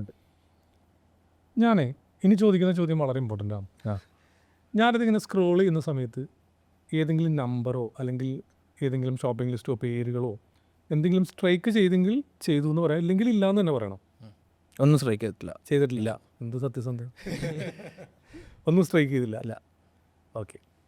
അങ്ങനെയാണെങ്കിൽ നമുക്ക് വേറെ രീതിയിൽ അവതരിപ്പിക്കാം. 1 മുതൽ 100 വരെയുള്ള നമ്പറുകളാണ് ഞാൻ കാണിച്ചത്. സാധാരണ നമ്മൾ മെൻ്റലിസം ഷോയിൽ നിങ്ങൾ മനസ്സിൽ വിചാരിക്കുന്ന നമ്പർ പ്രെഡിക്റ്റ് ചെയ്യുന്ന അങ്ങനെയൊക്കെയുള്ള പല കാര്യങ്ങൾ നിങ്ങൾ കണ്ടിട്ടുണ്ടാവും. അപ്പോൾ ഇതിൽ 1നും 100നും ഇടയിലുള്ള ഞാൻ പെട്ടെന്ന് കണ്ടുപിടിക്കാൻ സാധിക്കാത്ത ഇപ്പോൾ പെട്ടെന്ന് മനസ്സിലേക്ക് വരുന്ന ഏതെങ്കിലും ഒരു നമ്പർ മനസ്സിൽ വിചാരിക്കാം. വളരെ ആലോചിച്ചിട്ട് ഞാൻ പറയുമ്പോൾ വിചാരിച്ചോ? ഒരു നമ്പർ ഇപ്പോൾ മനസ്സിലുണ്ട്. 1നും 100നും ഇടയിലുള്ള ഏത് നമ്പറാണ്? പറയട്ടെ. പറഞ്ഞു. 34. ഈ 34 വിചാരിക്കാനുള്ള കാരണം എന്താ? മൈൻഡിക്ക് വന്നതാണ് റാൻഡമായിട്ട്. അങ്ങനെയാണോ? വേറൊന്നുമില്ല. ശരി, അങ്ങനെയാണെങ്കിൽ ഈ നോട്ട്സിൽ 34 എന്താണെന്ന് നോക്കാം. 34 എന്താണ്? മുഹമ്മദ് അലി. നമ്മുടെ ബോക്സിംഗ് ചാമ്പ്യൻ ആയിട്ടുള്ള മുഹമ്മദ് അലി എന്നുള്ള പേര് വേറെ ഒരു സ്ഥലത്തും റിപ്പീറ്റ് ചെയ്തിട്ടില്ല. നോക്കാം, വേറെ എവിടെയെങ്കിലും റിപ്പീറ്റ് ചെയ്തിട്ടുണ്ടോ? ഇല്ല. 34 താങ്കൾ സെലക്ട് ചെയ്ത 34 വന്നിരിക്കുന്ന പേര് മുഹമ്മദ് അലി എന്നുള്ളതാണ്. ഓക്കെ. ഷോപ്പിംഗ് ലിസ്റ്റ് നമുക്ക് നോക്കാം. ഷോപ്പിംഗ് ലിസ്റ്റിൽ 34 എന്താണ് വന്നിരിക്കുന്നത്? ടി ആണോ? ടി ആണ്. ഓക്കെ. വേറെ എവിടെയെങ്കിലും ഇത് റിപ്പീറ്റ് ചെയ്തിട്ടുണ്ടോ? വേറെ എവിടെയെങ്കിലും ടി റിപ്പീറ്റ് ചെയ്തിട്ടുണ്ടോ? ഇല്ല. അപ്പോൾ താങ്കൾ സെലക്ട് ചെയ്തത് മുഹമ്മദ് അലി ടി, അതാണ് താങ്കൾ സെലക്ട് ചെയ്തത്. ഈ 34 എന്ന് പറയുന്നത് താങ്കളുടെ ഫ്രീ ചോയ്സ് ആയിരുന്നു. ആ ഒരു സെലക്ഷനിൽ എൻ്റെ ഭാഗത്തുനിന്നുള്ള ഒരു ഇൻഫ്ലുവൻസ് ഉണ്ടെന്ന് പറഞ്ഞാൽ വിശ്വസിക്കാൻ പറ്റുമോ? ഇല്ല, പറ്റില്ല. താങ്കളുടെ ധാരണ താങ്കൾ എൻ്റെ റാൻഡം സെലക്ഷനാണ്, റാൻഡമായിട്ട് തന്നെ താങ്കൾ സെലക്ട് ചെയ്തതാണ്. പക്ഷെ എൻ്റെ ഭാഗത്തുനിന്നുള്ളൊരു ഇൻഫ്ലുവൻസ് ഉണ്ട് ആ നമ്പറിൽ. ഉണ്ട്. വിശ്വസിക്കാൻ പറ്റില്ലല്ലോ? ഇല്ല. ഓക്കെ. താങ്കളുടെ ഫോൺ അവിടെ ഇരിക്കുന്നുണ്ട്. നമ്മൾ ഇത് സ്റ്റാർട്ട് ചെയ്യുന്ന, അതായത് ഈ ഒരു പെർഫോമൻസ് സ്റ്റാർട്ട് ചെയ്യുന്ന ആ ഒരു ടൈമിൽ ഞാനൊരു മെസ്സേജ് അയച്ചിട്ടുണ്ടായിരുന്നു. അതായിരുന്നു എൻ്റെ പ്രഡിക്ഷൻ. അതൊന്ന് ഓപ്പൺ ചെയ്തിട്ട് നോക്കാം. വാട്സപ്പിൽ ഞാൻ ഒരു മെസ്സേജ് അയച്ചിട്ടുണ്ട്, എന്താണെന്ന് നോക്കാം. മുഹമ്മദ് അലി ടി. ക്യാമറയിലൊന്ന് കാണിക്കാം. ഓക്കെ ഫാസിൽക്ക, അപ്പോൾ താങ്ക് യു വെരി മച്ച്. വളരെ ഇൻസൈറ്റ്ഫുൾ ആയിട്ടുള്ള എപ്പിസോഡ് ആയിരുന്നു. അപ്പോൾ ഫാസിൽക്കൻ്റെ channel tricks by Fasil Basheer definitely check out ചെയ്യുക. വളരെ ഇൻഫോർമേറ്റീവ് ആയിരിക്കും. ഫാസിൽക്ക എന്തെയാണ് മുന്നേ ഫൈനലായിട്ടുള്ളൊരു മെസ്സേജ് ഓഡിയൻസിനൊന്ന് കൊടുത്തിട്ട് നമുക്ക് വൈൻഡപ്പ് ചെയ്യാം. ഈ ഓഡിയൻസ് ഇപ്പോൾ കുറച്ച് ഞാൻ എയറിൽ കയറി നിൽക്കുന്ന ഒരു വീഡിയോ എന്ന് വെച്ച് കഴിഞ്ഞാൽ ഗോസ്റ്റ് റിലേറ്റ് ചെയ്തിട്ടുള്ള ഒരു വീഡിയോ ആണ്. ഒരു ചാനലിൽ കൊടുത്താണ്. അപ്പോൾ അവരതിൻ്റെ റീല് കട്ട് ചെയ്തിട്ട് കഴിഞ്ഞപ്പോൾ ഒരുപാട് വിമർശനങ്ങൾ അതിൽ വരുന്നുണ്ട്. അപ്പോൾ എനിക്ക് പ്രേക്ഷകരോട് പറയാനുള്ളത് ഇത്രയേ ഉള്ളൂ. കാരണം എൻ്റെ ഇത്രയും നാളത്തെ 10-25 വർഷത്തെ ഒരു എക്സ്പീരിയൻസിൽ നിന്നിട്ടാണ് നമ്മൾ പല കാര്യങ്ങളും പറയുന്നത്. ഞാൻ തുടക്കം പറഞ്ഞ പോലെ തന്നെ ഞാൻ പറയുന്ന കാര്യങ്ങളുടെ പരിപൂർണ്ണ ഉത്തരവാദിത്തം എനിക്കാണ്. അത് നിങ്ങൾ ഓരോരുത്തരും എങ്ങനെ മനസ്സിലാക്കുന്നു എന്നുള്ളതിൻ്റെ ഉത്തരവാദിത്തം നിങ്ങൾക്ക് മാത്രമായിരിക്കും. പക്ഷേ ഒരു കാര്യം വളരെ ഇമ്പോർട്ടൻ്റ് ആയിട്ട് പറയാം. ഒരിക്കലും നമ്മൾ മരിച്ചുപോയ ഒരാളെ അല്ലെങ്കിൽ ആ ഒരു ആത്മാവ് അത് നിങ്ങളുടെ വിശ്വാസത്തിൽ അങ്ങനെ ഉണ്ടെങ്കിൽ അതിനൊന്നും നമ്മൾ ഭയക്കേണ്ട യാതൊരു കാര്യമില്ല. നമ്മൾ ഭയക്കേണ്ടത് ജീവിച്ചിരിക്കുന്ന മനുഷ്യരെയാണ്. അവരെ ഭയന്നാൽ മതി. അതല്ലാതെ മരിച്ചുപോയ ആളെ ഒരിക്കലും നിങ്ങൾ ഭയക്കേണ്ട കാര്യമില്ല. ആ ഒരു മെസ്സേജാണ് എനിക്ക് നിങ്ങൾ ഈ ഒരു ഇൻ്റർവ്യൂ വൈൻഡപ്പ് ചെയ്യുന്ന സമയത്ത് നിങ്ങളുടെ പ്രേക്ഷകരോടും ഇനി ഇത് കണ്ടുകൊണ്ടിരിക്കുന്ന എൻ്റെ പ്രേക്ഷകരോടും ഒക്കെ എനിക്ക് പറയാനുള്ളത്. അതേപോലെ ഫാസിലിക്ക ഷോ ആർക്കെങ്കിലും കണ്ടക്ട് ചെയ്യണമെന്നുണ്ടെങ്കിൽ എങ്ങനെ കോൺടാക്ട് ചെയ്യണ്ടേ? ആക്ച്വലി കേരളത്തിൽ ഷോസ് വളരെ കുറവാണ്. തിയേറ്റർ ഷോ കേരളത്തിൽ പലരും എന്നെ ഗസ്റ്റായിട്ട് വിളിക്കുകയാണ്. അപ്പോൾ അങ്ങനെ ഗസ്റ്റായിട്ട് പോയിട്ട് ചെറിയൊരു പെർഫോമൻസ് എന്നുള്ള നിലയ്ക്കാണ് പോകുന്നത്. കേരളത്തിൽ തിയേറ്റർ ഷോ വരുന്നുണ്ടെങ്കിൽ പബ്ലിക്കിന് കാണാൻ പറ്റുന്ന പ്രൈവറ്റ് ഷോസ് ധാരാളം നടക്കുന്നുണ്ട്. പ്രൈവറ്റ് ആയിട്ടുള്ള പല കോർപ്പറേറ്റ് കമ്പനികളുടെയൊക്കെ ഷോസ് നടക്കുന്നുണ്ട്. പബ്ലിക് ഷോസ് വരുന്നുണ്ടെങ്കിൽ തീർച്ചയായിട്ടും എൻ്റെ ഇൻസ്റ്റാഗ്രാം വഴിയും ഫേസ്ബുക്ക് പേജ് വഴിയും അല്ലെങ്കിൽ യൂട്യൂബ് കമ്മ്യൂണിറ്റി വഴിയും ഞാൻ എല്ലാവരും അറിയിക്കാറുണ്ട്. അപ്പോൾ നിങ്ങളത് ഫോളോ ചെയ്യുന്ന ആളുകൾക്ക് കൃത്യമായിട്ട് ആ ഒരു നോട്ടിഫിക്കേഷൻ കിട്ടും. അപ്പോൾ തീർച്ചയായിട്ടും വരിക. മിക്കവാറും ഷോസ് നമ്മൾ അധികം ചാർജ് ചെയ്യാതെ, അതായത് വലിയ ടിക്കറ്റോ കാര്യങ്ങളൊന്നും വെക്കാതെയാണ് പല ഷോസും നമ്മൾ വെച്ചിരിക്കുന്നത്. അപ്പോൾ അതുകൊണ്ട് തന്നെ നമ്മൾ അനൗൺസ് ചെയ്ത ആദ്യ ദിവസം തന്നെ സോൾഡ് ഔട്ട് ആവുകയാണ്, കാരണം ഫ്രീ ആണല്ലോ. അപ്പോൾ അതുകൊണ്ട് തന്നെ അപ്പോൾ ഇനിയും പ്രോഗ്രാംസ് നമ്മൾ ഇപ്പോൾ നെക്സ്റ്റ് ഇപ്പോൾ ആദ്യം നമ്മൾ ട്രിക്സ്മാനിയ ഷോ നമ്മൾ 2 എണ്ണം ഫ്രീ ആയിട്ട് ഓഡിയൻസിന് വേണ്ടി കേരളത്തിൽ ചെയ്തിരുന്നു. പിന്നെ ഇപ്പോൾ അതിൻ്റെ ഏറ്റവും ലേറ്റസ്റ്റ് വേർഷൻ 2.0 പുതിയ ഇത് വന്നിരിക്കുകയാണ്, ഒരു ടൈം ട്രാവൽ എഫക്റ്റോട് കൂടി. അതായത് കാണാൻ വന്നിരിക്കുന്ന ഓഡിയൻസിനെ ഒരു 1.5 വർഷം പുറകിലേക്ക് എത്തിക്കുന്ന ഒരു എഫക്റ്റാണത്. അപ്പോൾ അതിപ്പോൾ പോയിക്കൊണ്ടിരിക്കുക. അതും ഞാനിപ്പോൾ 2 ഷോ ഫ്രീ ആയിട്ട് ഇപ്പോൾ കേരളത്തിൽ ചെയ്തു. അതും നമ്മുടെ സബ്സ്ക്രൈബേഴ്സ് തന്നെയാണ്. അത് ആദ്യത്തെ 1-2 ദിവസം കൊണ്ട് തന്നെ സോൾഡ് ഔട്ടായി. ഇപ്പോൾ നെക്സ്റ്റ് ഇനിയിപ്പോൾ എന്തായാലും ഒരു 4-5 മാസത്തിനുള്ളിൽ ഒരെണ്ണം കൂടെ നമ്മൾ പ്ലാൻ ചെയ്യുന്നുണ്ട്. അപ്പോൾ അതിൻ്റെ നോട്ടിഫിക്കേഷൻ കിട്ടുമ്പോൾ കണ്ട ആളുകൾ വരണ്ട, കാരണം കാണാത്ത ആളുകൾക്ക് അവസരം കൊടുക്കുക തീർച്ചയായിട്ടും. അപ്പോൾ വരിക, അതിൻ്റെ നോട്ടിഫിക്കേഷൻ ഈ പറഞ്ഞ ഇൻസ്റ്റയിലും ഇതിലും നമ്മൾ കൊടുക്കുന്നതായിരിക്കും. ഓക്കെ, അപ്പോൾ wind up. Thank you Fazil Khan. Thank okay.